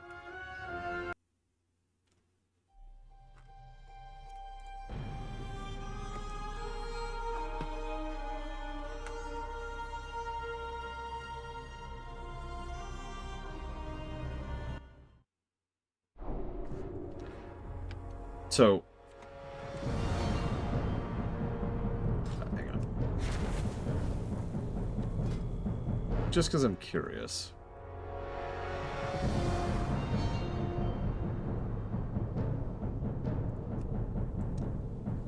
God, look at how far we rotate. So it looks like just the shoulders show up for that. So nothing too fancy there. For Aberrus, it is, of course, shoulders and belt. That's funny how much smaller the wings are there. Look at that. Still, there's your Aberrus wings on an actual Drakthir. And while we're here, yeah, shoulders and belt again. Not as big of a fan of that.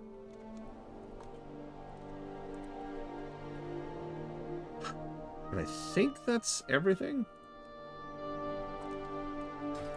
For the most part.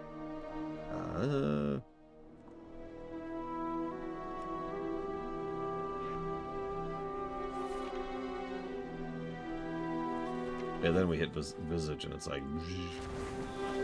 Then we have the suit I actually have on, which is a War Within suit, so we're not going to cover that yet.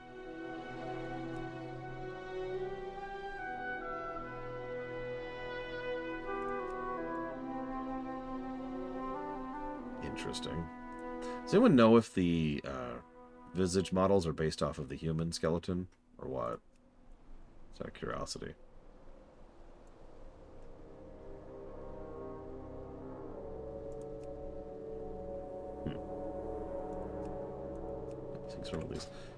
Alright. That was a lot. I'm going to have to go through that later. I would say, this looks a lot like human female. Not a complaint, it's just something that's interesting to me.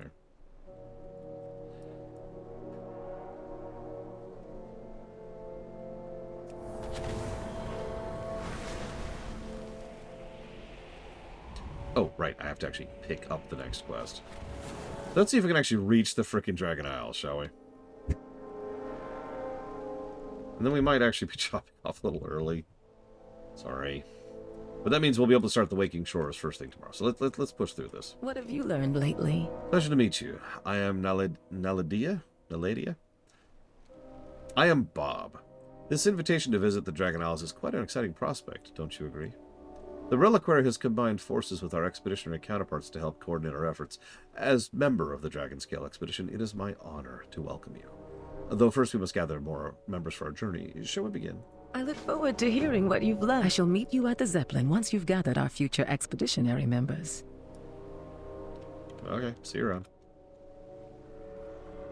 Here to spar. Now Ladea seems enthusiastic, but she's a historian, not a soldier. She knows nothing of the dangers we will face in the Dragon Isles. Yeah, we're going to have to deal with has-beens, wannabes, washed-ups. Not that the Horde needs to worry. After all, we Dark Talons will protect the expedition. I'm going to discuss mission logistics with Abyssian and these Horde leaders, excuse me. Kadethi is exploring the city along with the others. Tell him to rally at the Zeppelin Tower. I'll meet you there. You have your orders.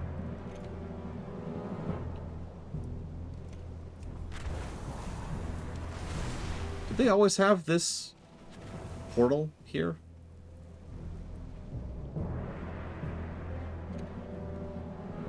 That feels like a step that wasn't there the last time I did this. It was even unvoiced. Many are in Dranishar blockade. This portal will help take you there. You want to hear a really, really small quality of life feature I like? If you've ever seen me mount over the last 3 months, you've seen me mount and then immediately tap 2, burning a pip of stamina in order to get into the air. The relevance of that is simply mounting in a Drakthir form automatically shoves me into the air, skipping the step of burning a stamina to get in the air. See? I can just immediately start up here.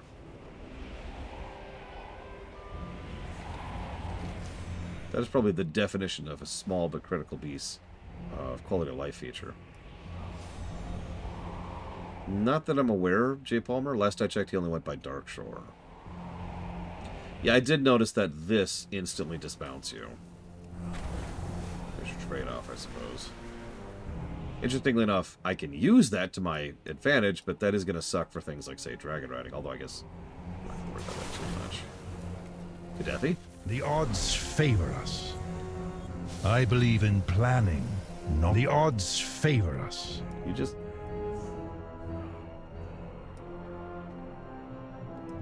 I'm going to have to find a mount that looks good for this, too.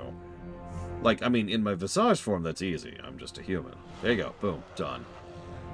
But, like...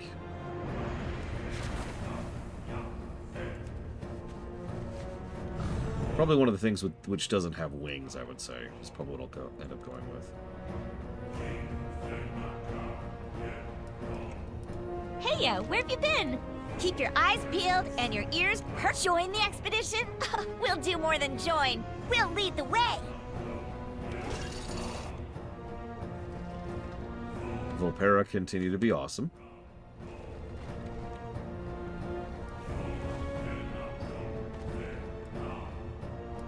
Interested in some fine goods? The Dragon Isles, you say? It would be an honor to join the expedition. I'll gather my finest craftsmen and prepare them for what awaits us.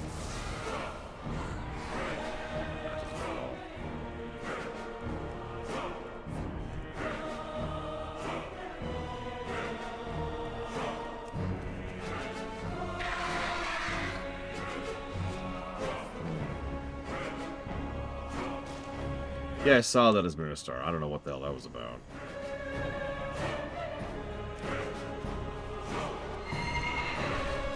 Yeah, see, it's... I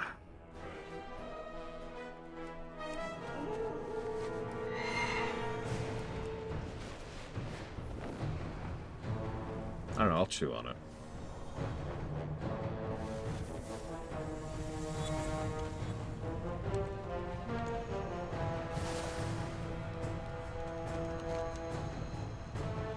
Yeah, sorry, I actually have a fair number of rare mounts. Not as many as I actually want, as funny as that sounds. For example, that Valentine's mount does not exist. Alright,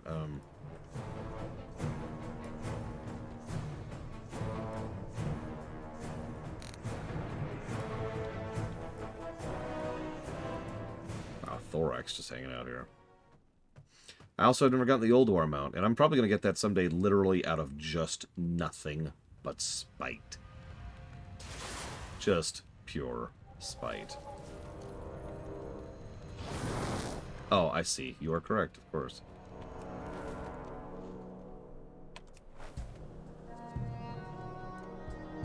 Everything is so beautiful. What a remarkable opportunity. Imagine all the wondrous relics collected by the Dragonflights over the ages. I will gather my wisest scholars for your expedition. What, the Undying? Yes, I do. I like this guy. I like the scales. Very protective.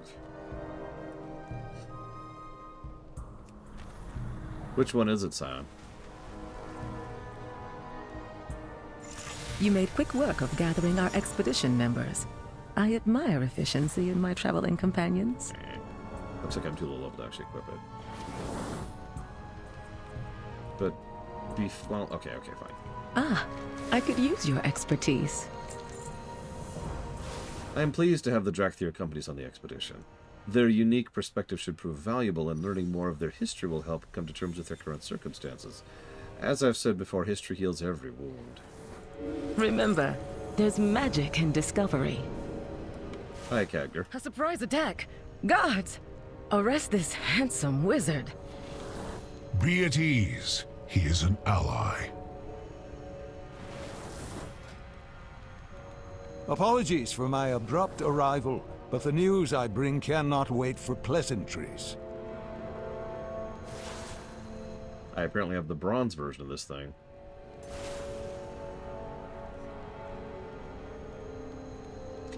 Yeah, I love that. Arrest this handsome wizard. We shall depart for the Dragon Isles shortly. Yeah, Wait a minute, God. First, we gotta talk to people. You call that a uniform? It was Neltharion. He gave the final order that sent us back to our crashes. He betrayed us. And bid his ally Malagos to weave a spell that would put us to sleep under the guard of his blue dragons. Where we remained, abandoned and forgotten. Awakened only when the Primalists returned to break Razageth free. Did Nosdormu tell you how long we were kept in stasis? Nearly 20,000 years. While we slumbered, the kingdom of dragons rose and fell. The world was sundered. And the aspects surrendered their power to stop Deathwing. We only have each other now. The Drakthir need a place in this world. Maybe it will be in the Dragon Isles. Or maybe somewhere else. I've heard good things about this island. Khazal Gur, I think? Something like that. Anyways. The eternal sun still guides us. Several years have passed quietly since our forces returned from the Shadowlands. But it seems that quiet is now at an end, my love. Indeed. We were fortunate to have even a brief respite from the usual perils and tribulations. 5 years is not a brief respite. Otherwise, you might have come up with an excuse to refuse my proposal. Your proposal? I am quite certain it was I who begged for your hand in marriage, Thalysra. Lorthamar Theron, you are such a creature of duty that you would have delayed our wedding over a crooked painting in Silvermoon. How fortunate I am that both our kingdoms witnessed our vows, else you might try to deny that we ever exchanged them. Deny the happiest moments of my life? Never. Whether under the light of the sun or the rays of the moon, I will love you for all my days, Thalysra. As I will love you, no matter how many dragons try to distract us. Anyways, he's the next main villain. Alright, so. No, that is legitimately a power couple. He's not much of a mage, but he is an incredibly good ranger. Politically savvy, well-liked, and very experienced at dealing with very dangerous situations. He is a great leader in a crisis. She is what is like in the top 10 range for mages in the entire planet. Knows her stuff, her arcanes, her studies extremely well, and is also a successful leader of a rebellion against her rightful ruler. Among other things. This is a hell of a coupling. But really, I'm just glad the two of them got some happiness. For real. Neither of these two people have had a particularly good life. Go enjoy yourselves. You've earned it. Yeah, go ahead, Uthor.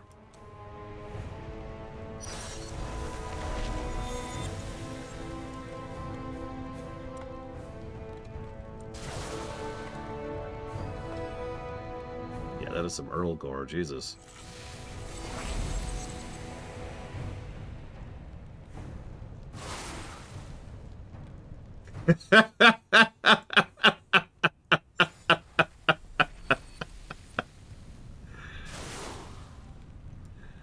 Anyways. May the Earth Mother smile upon you. You seem distracted, Bane. Are you troubled by the news that the dragons bring? No. But seeing both the Horde and Alliance answer their call has reminded me of absent friends. I am sorry. I know what Anduin Rin means to you. Has there been no word at all from him? King Greymane has been kind enough to answer my letters. He said there have been reports that Anduin has been seen, but none that they could verify. Anduin endured much in the Shadowlands.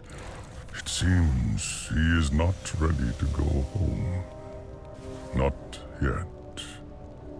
The Earth Mother guides each of us along a path. It is not always the one we wish to walk, but sometimes it is the path we need to. Be patient. Your friend will return when his feet guide him back to those who love him. Thank you for reminding me of that, Mela. And for your kindness. Always, Bane. Yeah, sorry, I didn't want to interrupt that, but holy crap. Gen Greymane answering a Horde member's letters. I know that sounds like such an but no, actually really think about that for a second. Those 5 years have done him some good. Jesus.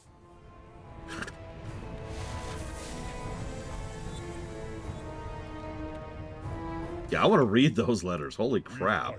When we must. By the way, you know the best part of the Stay a While listens? I haven't actually commented on this yet, and I need to give it a positive just for this, so give me a second here.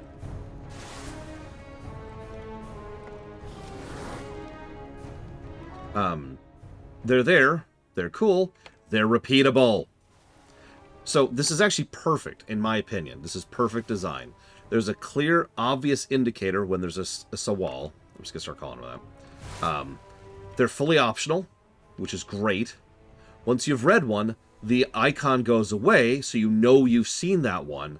And it's actually still there. So if for whatever reason you want to rewatch that cutscene, you can still talk to the same person and go right back through it. The light of the Sunwell be with you. That is essentially perfect design for that. And it's one of the reasons I have been so in favor of the Sawal format they've been using. Since Shadowlands, I think, is when they really first started using it. But they've really been perfecting it lately. Bye.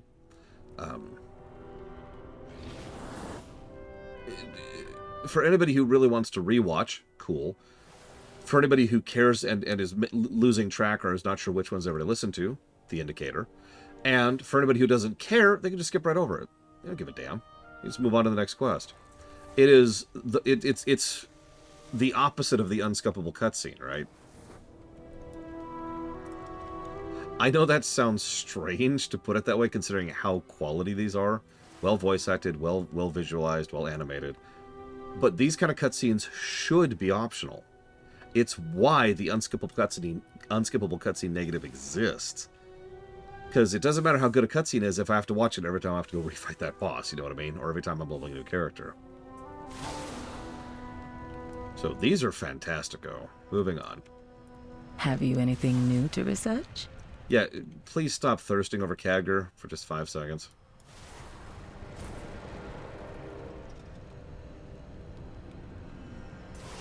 Interesting, Mr. Ed. I'm going to have to think about that when it comes to my mage. Because my mage is one of my mains, has been since BC. She's 80. Hello, Zerviles. It's been a while. Who are you? I've had a rather enlightening... No, make that foreboding. Yes, a foreboding conversation with an old friend. Sometimes a revelation can be both, after all. I really must tell you what I've learned. Favorite dragon all of fiction? Are there any good dragons in fiction?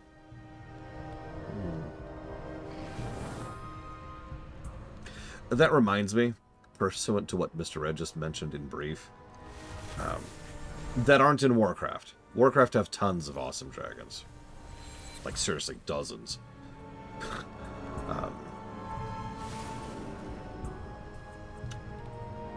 When we get to the raids, I'm actually going to need a group for those.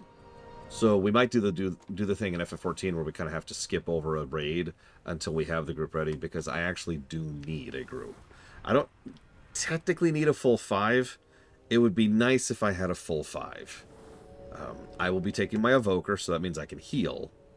And I have other friends and other people I can pull from if I have to. But I just want to get that information out up front for anybody who does want to participate, because I will need a group. We're not far enough past Dragonflight for me to go solo Dragonflight raids at this point. Always.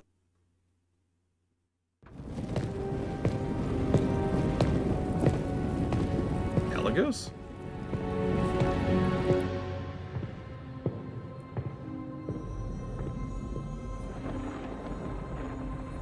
I did not expect to see you again so soon, my friend. After you'd answered the call of the Isles. Something has happened, Khadgar. Something terrible. Caligos. Tell me. Now what? It all happened so quickly. And Rathian, young as he is, bravely or perhaps foolishly tried to stop it. Still dumb. But he was too late. I do love Caligos' new VA. Had already been unleashed.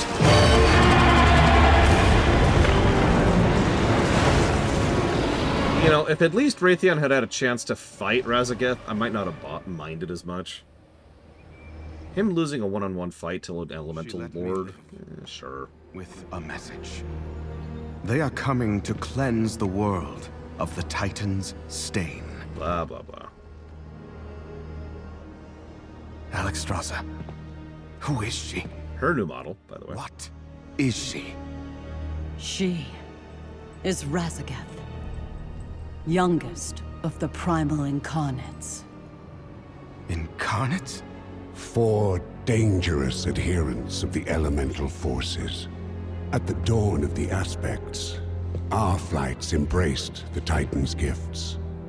They did not. The war that followed was unimaginable. And it took all of our strength combined to banish them. If they were so dangerous, why were they not destroyed? I hadn't the heart to do it. We were once as clutchmates. Time, it seems, has not quelled their fury. And look at us. Should she free her kin now, we haven't the strength to stop them. And if Iridicrum's hunger is unleashed... Then we have no choice. If we are to be protectors once more, the aspects of our Dragonflights must be made anew. Our queen is determined, Khadgar. But we've only just begun to find who we are again. And I fear that without help, we may never get the chance to see our future secured.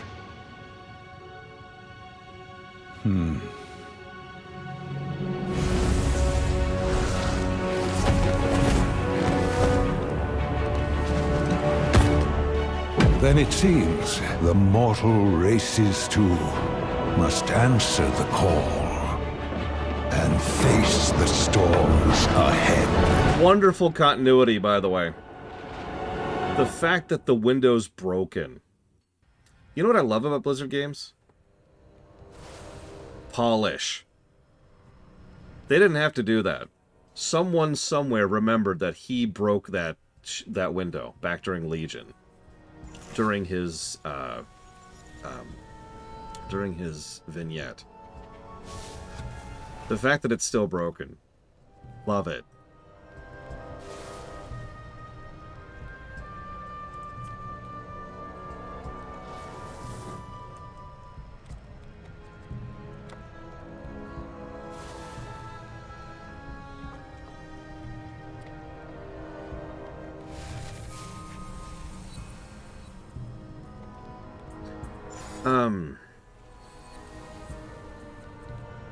Yeah, I saw it, Huthor. I was paying attention. We'll see how that holds up when we finish the Waking Shores zone, but... no, I haven't seen them yet, naturally, as Master. I actually don't know when they're going to show up. Yeah, Khadgar doesn't hesitate. What would he? Nice little other tidbit, though. Did you notice the good writing there? Let me explain by contrast.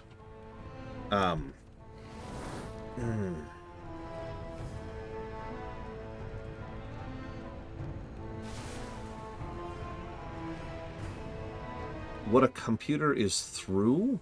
I don't understand the question. What is a computer through, Gum Gum? And the answer to the first one is yes, of course so. Rehabilitation. So... I don't remember the exact wording, forgive me, but there's someone who is in charge of this place. They call him the Jailer. Make a hologram of him. And the Jailer is someone who is super strong and powerful. He is cruel. And I'm going to describe him a couple more times and then a couple more times. And I'm going to talk him up for like 3 solid sequences in a row during this extended cutscene of me explaining who the Jailer is. Jaina did it. You remember that? Back during the intro of Shadowlands. She just stops the entire narrative to exposit dryly on who the Jailer is. Now, hang on. What did we just hear? If Iridikron's hunger... And he doesn't even finish the sentence. She just is like, nope, nope, nope. Cuts him off. That's how you introduce a villain. Naturally. Weave it right in there. We already have seen Rasagath, but as we've already described, she's not the villain, is she?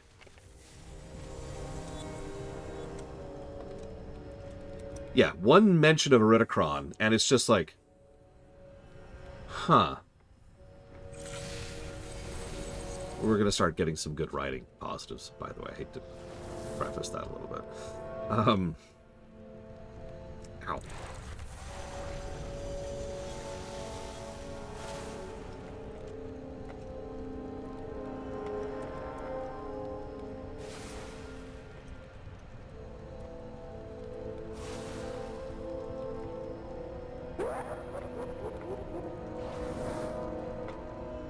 Yeah, forgive me for not saying thank you earlier, but thank you, Shades of Slay, very much. For the bits and for the sub. I don't know if you know this, but the way my stream works is you can put those towards upcoming streams to increase interest in them. Up to 3 of your choice. So if you'd like to pick any, please let me know. You can also pick a genre if you don't feel like looking at the list. You can also add something new to the list if you'd like to.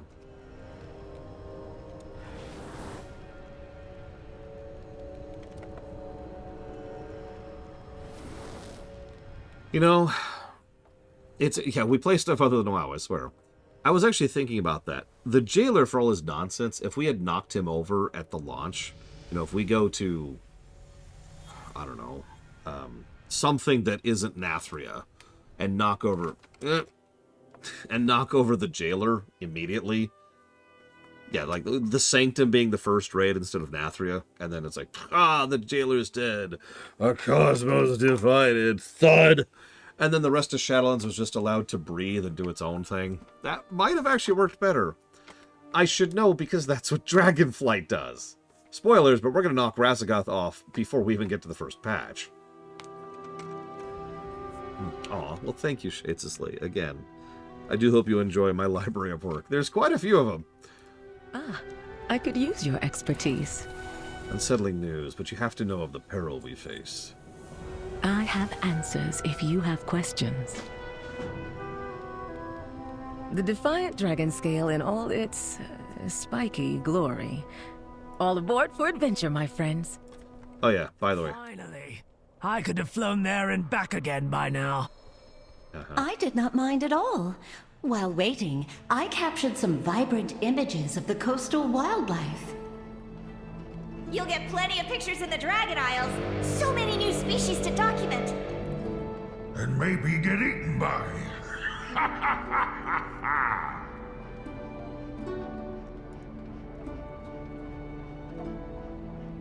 I captained hundreds of smuggling operations, launched right under Elisand's nose.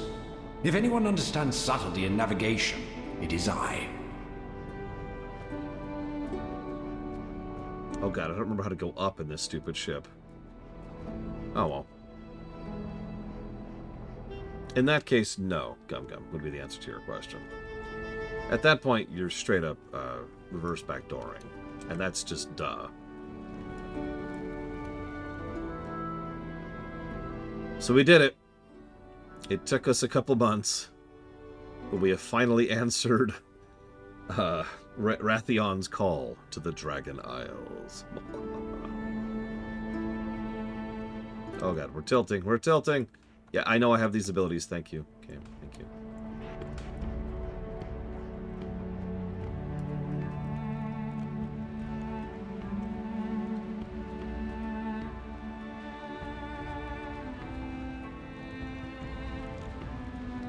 Look at those ancient towers.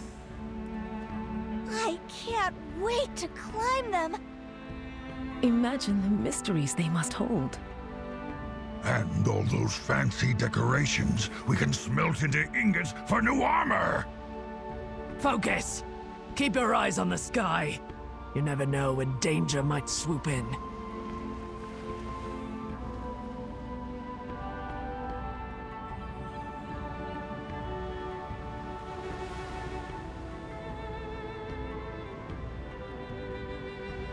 Narrator, danger did not swoop in. Yeah, so I hope you like Dawn Trail, because this is also Dawn Trail. I think Scion mentioned earlier that Dawn Trail was kind of a failed attempt to pull a Dragonflight. I'm not 100% sure I agree with the failed part, but I absolutely think that... Hey, check it out. I'm all maxed. I absolutely think that Dawn Trail was inspired by Dragonflight. 100%. Welcome to the Dragon Isle. Welcome to the Dragon Isles, adventurers.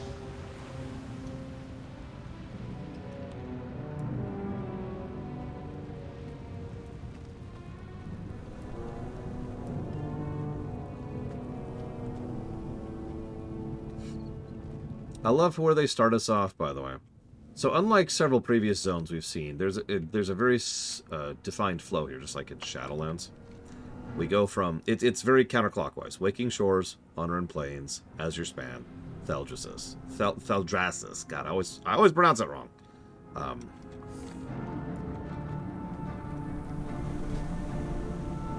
And... I don't know. I'm with it. I'm with it. But it is an interesting choice for the first spot. Big, cracky, rock, molten, fire, you know, a lot of ruins about. I only point this out because they could have started us in, say, Honorin. Like, remember, they could design the zones however they want to. So they could have started us out in Honorin and been like, grassy green.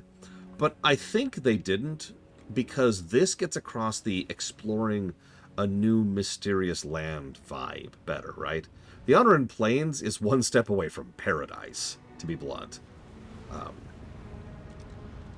And here we have not paradise. I mean, don't mistake me. I don't want to preface this too much, but there is quite a bit of some really cool stuff here. For example, let's see if I can get there quickly enough to not delay my concept here.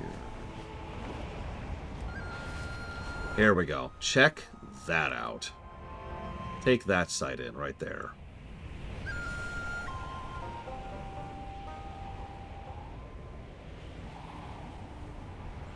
Again, wilds is the word I keep coming back to. They really wanted to have this kind of open, new, explorative area. The Honoran Plains, by contrast, is much more focused on world building, characters, development, that kind of a thing. And the Azure Span is a whole lot of little down-to-earth, grounded stuff, and then Thaldraszus kind of brings the plot back into focus. So we start on a high, dip to a low, start on a high, and dip to a low across all 4 zones. Furthermore, these zones were actually designed around flying. Now, I have argued for years that they've designed zones around flying since BC, but that's debatable, and I don't know with total certainty if I'm right about that or not. Legion is one of my go-to examples of that. But there's absolutely no denying the Dragon Isles were designed around flying. They are enormous. It's hard to put it into terms because this isn't really linear, but a single zone here is roughly the size of all of Vashir. And it works because we suddenly can go, I think it's like 4 times faster, I want to say. I forget the exact numbers off the top of my head. Please forgive me. They want you to go zooming around here. They have designed the zone around it. What's wild is it's actually very dense, too, in terms of the content here. As I'm looking around, I can see all kinds of achievements and quests and world quests and all kinds of little details that I have done because I've done a lot of Dragonflight. This place is gargantuan, which makes sense. This is also, I believe, one of only 2 times where we get to see our full speed. So you might not have known this, but dragon flying is actually slower in the other zones. When we go zooming around, we're going at, what is it, like 75% speed, something like that? 3/4? It is slower. I forget the exact number because I'm worthless. But here, fully uncapped, we can go full speed, which I believe is like, at max, it's about 2,000% of walking speed, which is exactly what it sounds like. It is freaking fast. I've shown off before how close to the ground you can see much better how fast you're going. Let me actually get full speed here. And you can see it's actually having trouble catching up on the loading because of how fast we're going. This is the speed we can manage in the Dragon Isles. Look at that.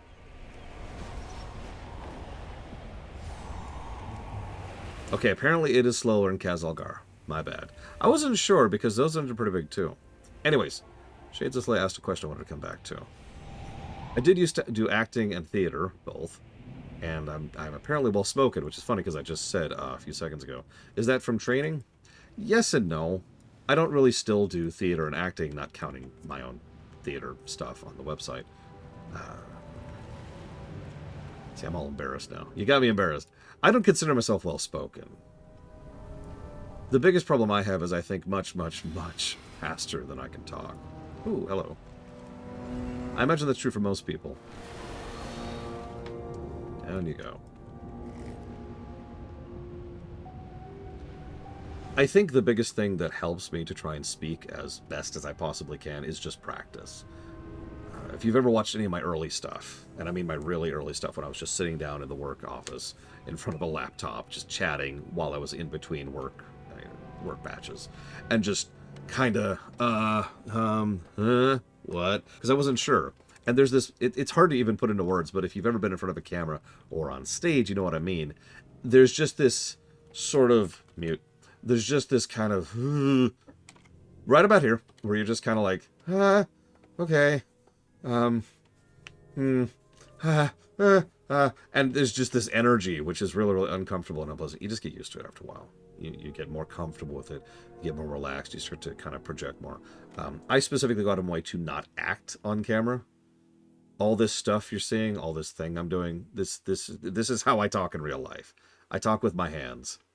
The old joke is, if you bind my hands, I can't say anything because I'm supposed to be. You get the idea. What would I say to myself from 2016 during the WoW Run if I could? Kill yourself immediately, Lore Runner. Just end it right now. It's not worth it. Die. Die immediately. Okay, so. What have you learned lately?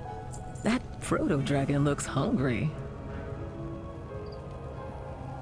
Yeah, I like how there's just a bunch of proto-dragons right here. And a Marmani, which I guess is a monkey of some kind. I don't know. It's very strange. I suppose in the interest of not wasting time, because I'm going to cut off a little bit earlier than usual, and for that I do apologize. Yeah, there's this thing called Starfield. So this is yet another zone. In fact, rewind. When I started giving Brickwork positives and negatives, all the way back in BC, the zones I was using as my standard for positive giving for that was Dragonflight. This is what I was thinking of. This is how I was thinking of. So normally we'd go do a tour of the zone. I don't think that's acceptable in this case, because there's just too many individual sub-zones that have to be covered as we're going through them. So instead we're going to do something a little bit different right now. Look at skyboxes. Let's get a little bit of height, so we can get rid of that contrail. There we go. Magic energies flow through these ruins. Harness this energy and disperse it into a nearby crystal. Be quick about it, but be careful. Yeah, these are some absolutely amazing skyboxes. Now, I think we've got an Emerald event going on right now. It's kind of... Notice I also have World Quests unlocked. Sorry, not a lot I can do about that.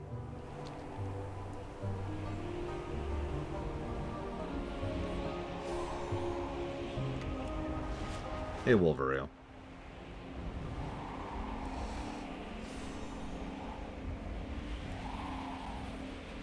The answer continues to be no, Gum Gum.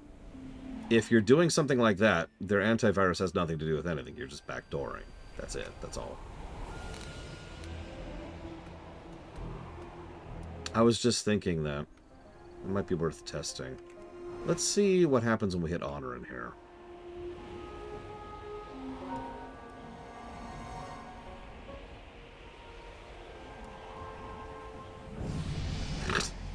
Ding.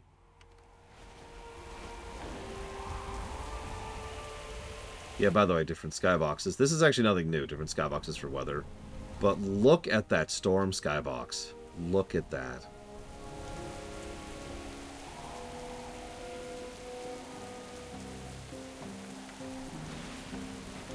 That is gorgeous. Ignore that giant tree in the distance.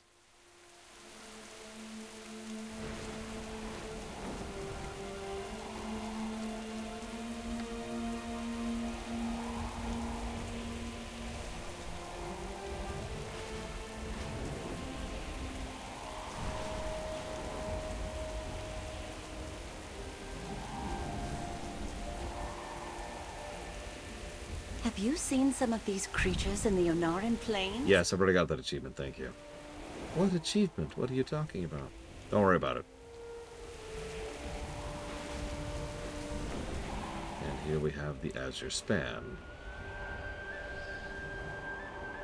Get rid of the contrails. There we go.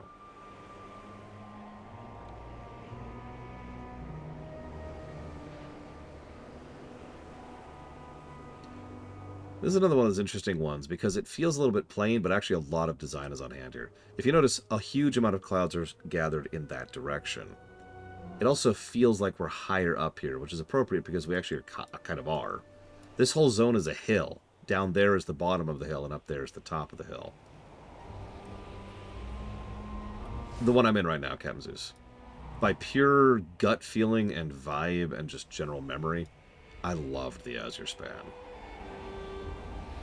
That skybox also looks even better down here. Yeah, I love the Knoll stuff, I love the Blue Dragonflight stuff, and I absolutely adored the Tuskar. They kind of made the Tuskar amazing. It's weird.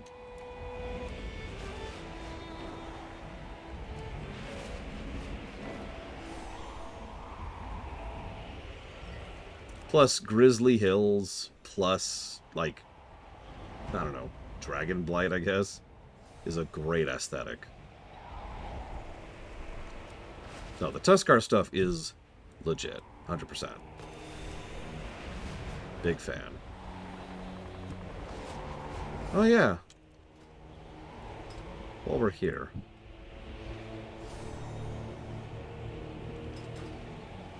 I'm curious of something.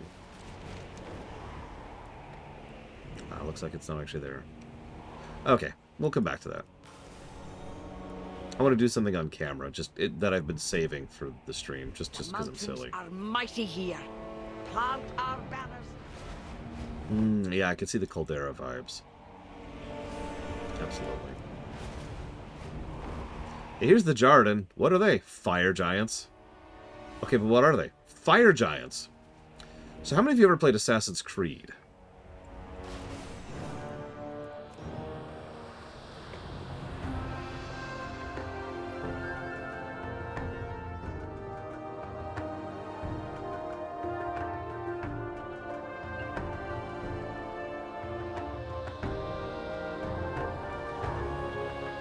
Now, what's actually funny about that is I call it the Assassin's Creed thing, mostly jokingly. It's really the Guild Wars 2 thing. In Guild Wars 2, they borrowed a lot from Guild Wars 2 and Dragonflight, very unabashedly. There's this thing where there's like the quests, there's the points of interest, and then there's something else. But then there's the Explore tags, and each one of them does what that just did, the thing we just showed off. And each one of them gives you a little, thank you, vistas, that's what they're called. And each one of them gives you a little bit of a pan of the area you're in, and it's part of the progression for the map. I thought I answered you, Disco, I'm sorry. Okay, so, gut instinct is that this is the best skybox by far. Look at that. Look at that. It's kind of a combination of the ones we've already seen, which makes sense. We're the highest up. Look at that. We are way up here. And it shows. God damn. Yeah, this is very Storm Peaksy. Fun fact, that mountain right there is, if I'm not mistaken, the tallest point in the entire game.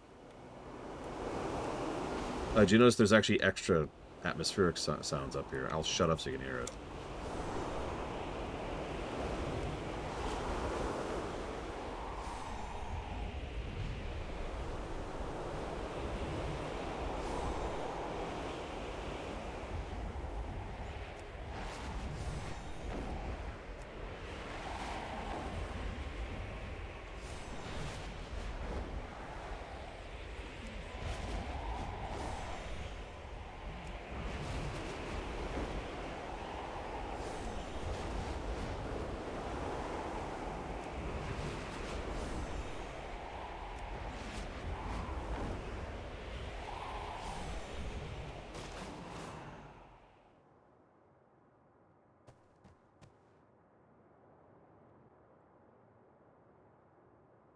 By the way, I got up here without max vigor.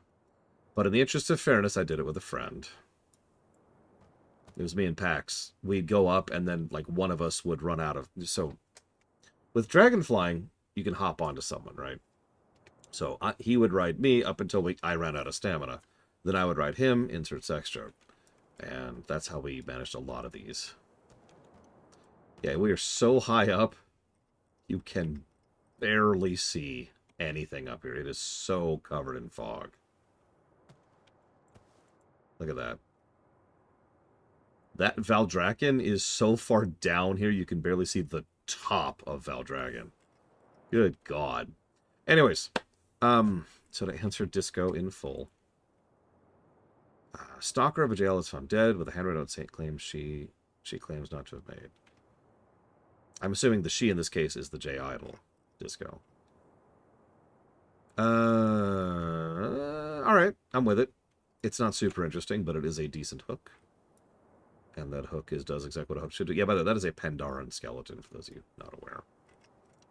And then Gumgo asked something about...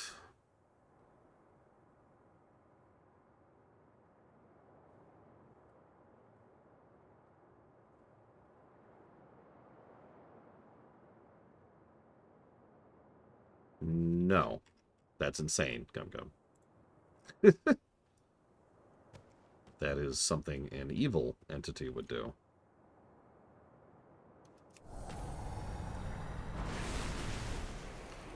So let's see how far down it is to get to Valdrakken at this point. Yeah, how do you make it down from this point?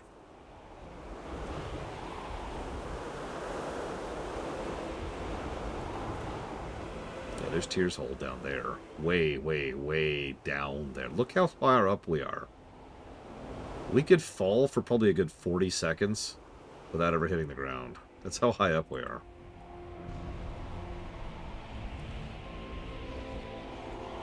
Love that skybox, though.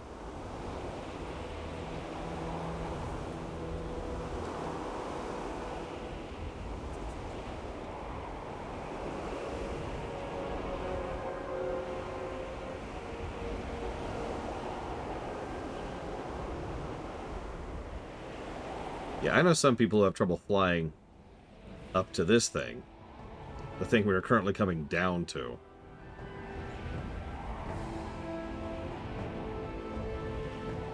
I love Valdrakken. I can't wait to cover it proper like.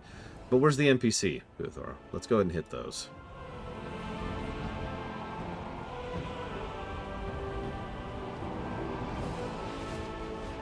Yep, there's an elevator. No, seriously. I haven't used it in a while. But it's this. Boop.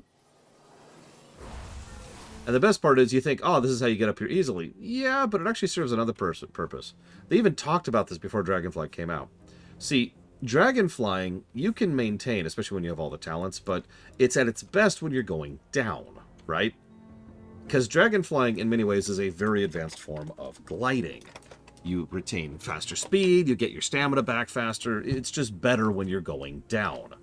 So they make the Hearth spot, the capital city, at the second tallest point in the area, and they allow us to teleport effortlessly to the very, very top, so whenever we're going anywhere, we can just aim somewhere and go, boom, and aim for a specific spot, like this.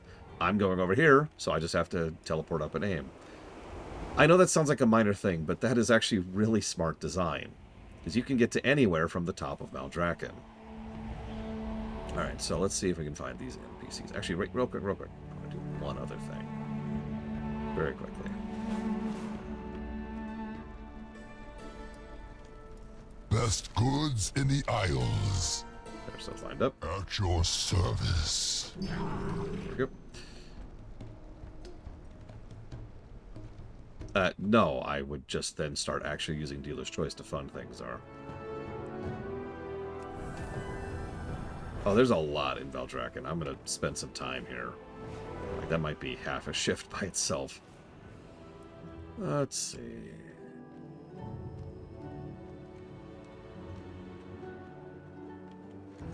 Yeah, nothing over there.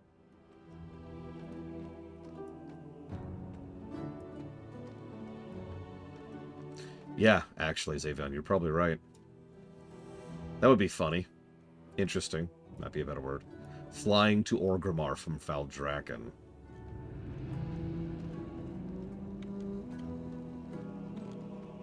Oh, yeah.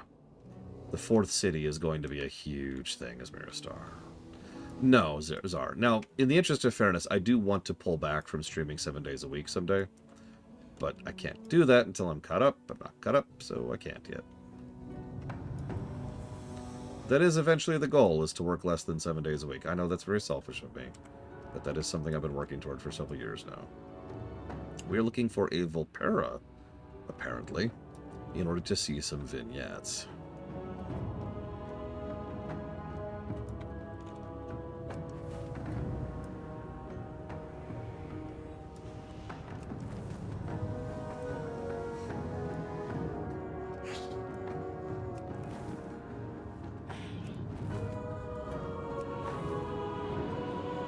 Story Dormy? Really? Her name is Story Dormy. Look how much the whelps are paying attention. Oh my god. So. You have arrived. I assume those are in order? Number 3. Then 2. Okay. All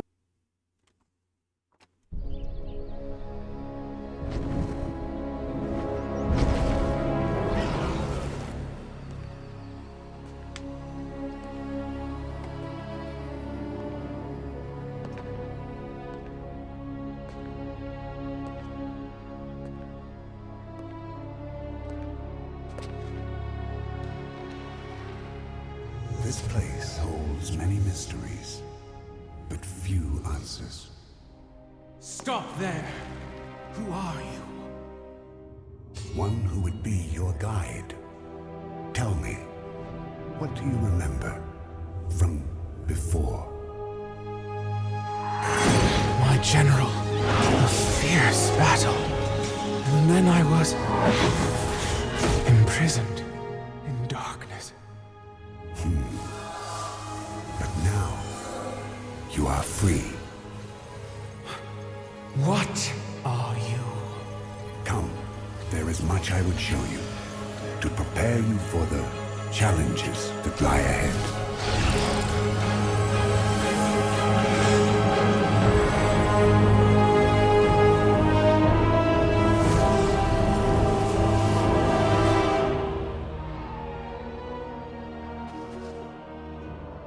This place, so strange.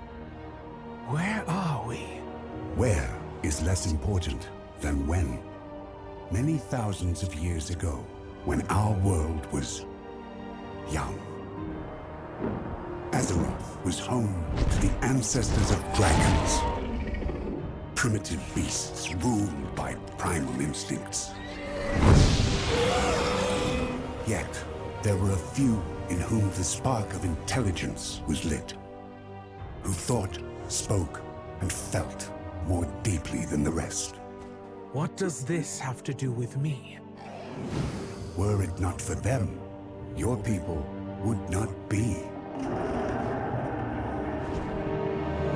From these proto-dragons, there arose the monster, Galakrond.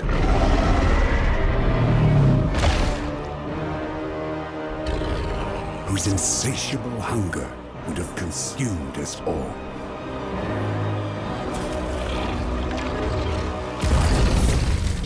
When the fate of our kind was at stake, we five overcame the instincts of fear and self-preservation and united to battle the Leviathan. We? So, you were one of these?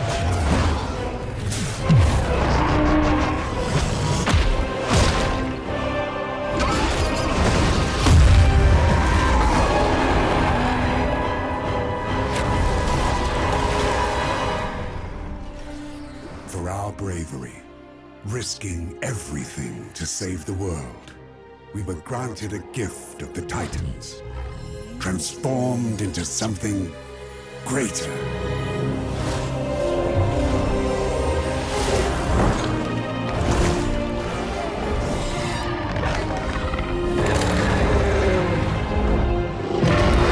Together, we became the Aspects, leaders of the Dragonflights, the protectors of Azeroth.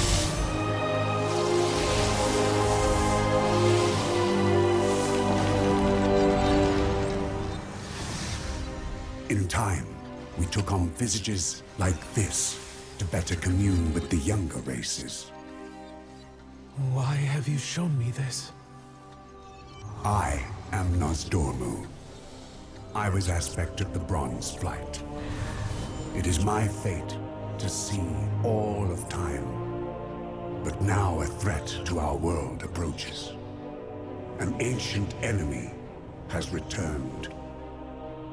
You will play a part in the events to come, and you will have to make a difficult choice, as we did. I am not like you. No. My story is already written, but yours, and that of all Drakthir, is only beginning to unfold.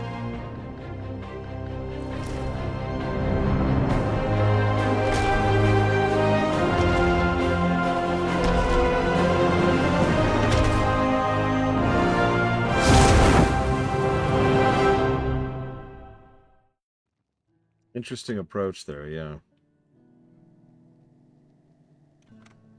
Yeah, as I've said a couple of times, legacy is a fairly major theme in Dragonflight.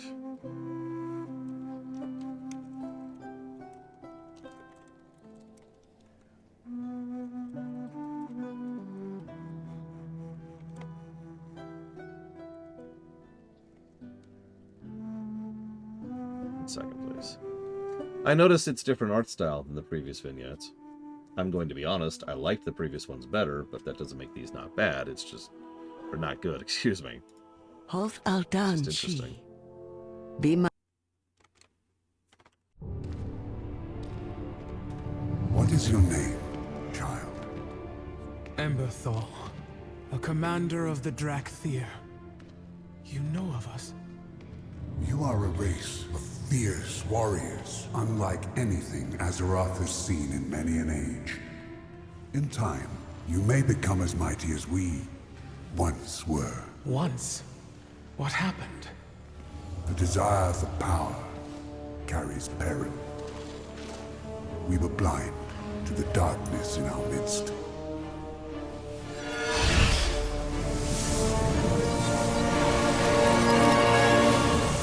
Behold, the Dragon Isles.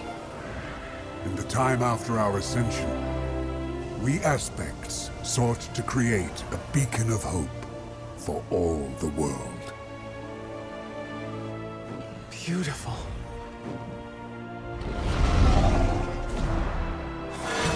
Neltharion, my general. Indeed, we all had our roles to play. Guided by Alexstrasza, our conscience, our heart, we all became as close as clutchmates, or so it seemed. For we could not hear the whispers of corruption that tempted one of our own. When demons invaded our world, we Aspects went forth to protect it as we always had. Not knowing whether we would ever again see the shores of home.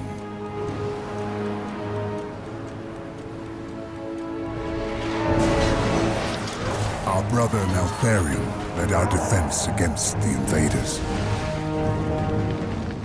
But for the first time, we found our strength inadequate. And we grew desperate. So when Neltharion assured us that with our help, he could forge a weapon to win the war, we placed our trust in him. And we renewed our battle against the demons, only to have Neltharion, who now took the name Deathwing, turn on his own kind.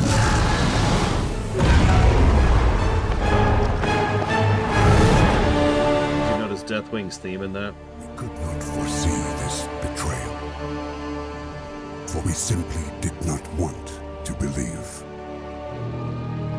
Even after all this time, the pain of his treachery is far worse than the scars he left us with. That is not the leader I remember.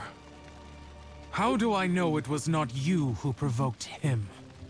You missed much during your confinement, but the sands of time reveal all truths, child, even bitter ones. Trust your eyes.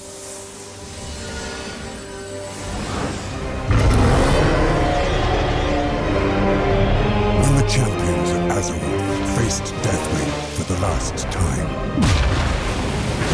he was so consumed by madness that he could not imagine what we would sacrifice to stop him. That the weapon we had helped him forge would become the means of his destruction.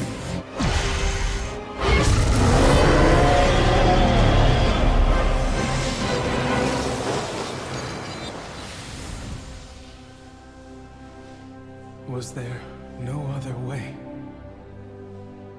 Deathwing would have destroyed this world. To stop him, we Aspects relinquished our power, our immortality, our guardianship of Azeroth itself. A fair trade, I believe. You want something from me, don't you? It is my gift and my burden to travel the pathways of time. But there is one crucial moment that has long remained hidden from me. And only you can lead me there.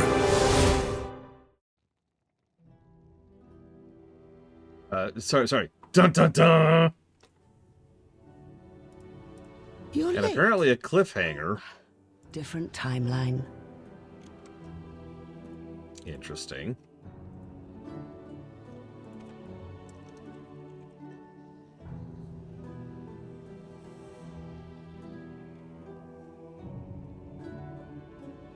I was just checking, and yeah, the last time Nozdormu was in the game was Cataclysm. Like, he was in a couple of the books, Dawn of the Aspects, Vow Eternal, and that's it. And then we're just, alright. Dragonflight.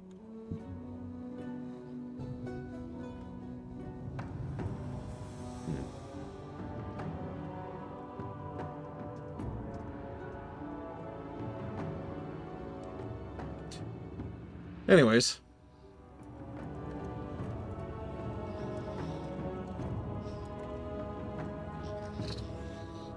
I mean, Lich lore. Yeah, the Attentive Wells just hanging out here.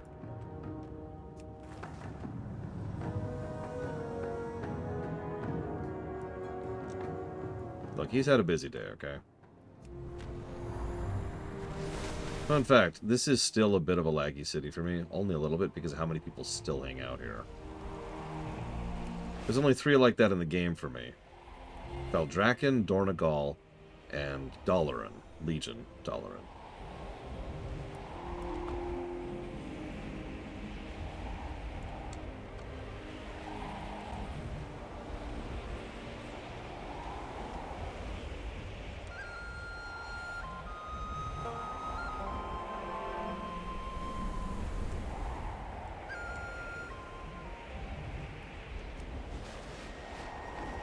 I was gonna say, why does Darmu have to exposit everything?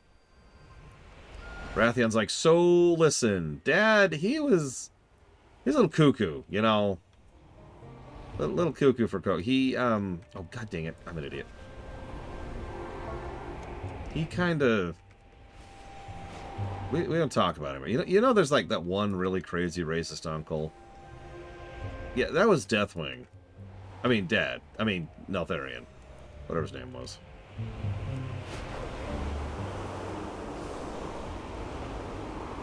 I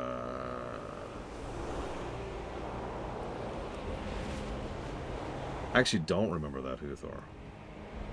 Where's that? Of course, I only remember 2 vignettes, excuse me. More within. And both of them have to do with the 4th zone. Right at the start? I honestly don't remember that.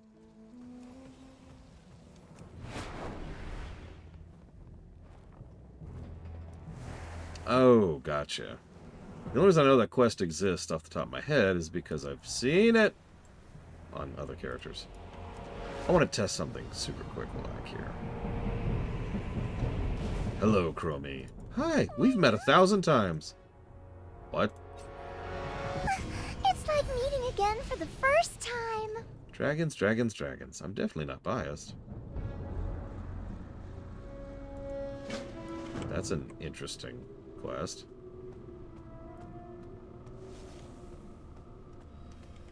Well, whatever. Let's head back here. As a proper dragon should. Hovering in the air. Full of their own superiority.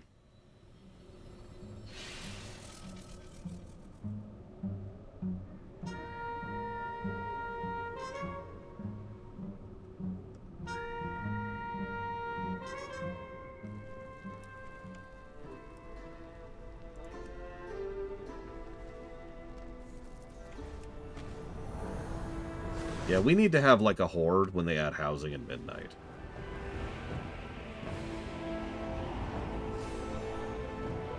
Or so help. Actually, you know what? Before I go there, is the tree there?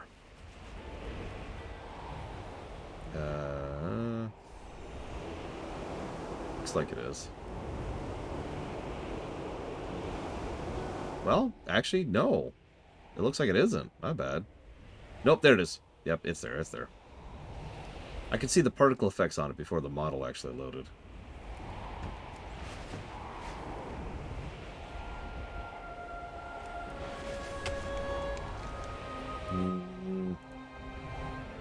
Yep, world quests are still up. Not as many, though. Well, no, never mind. They're up there. I just didn't see them. So yes, world quests are still up. And it still appears to be emeraldy? I don't think it is.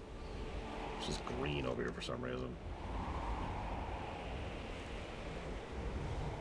I can actually see the hunting party right now. Jesus.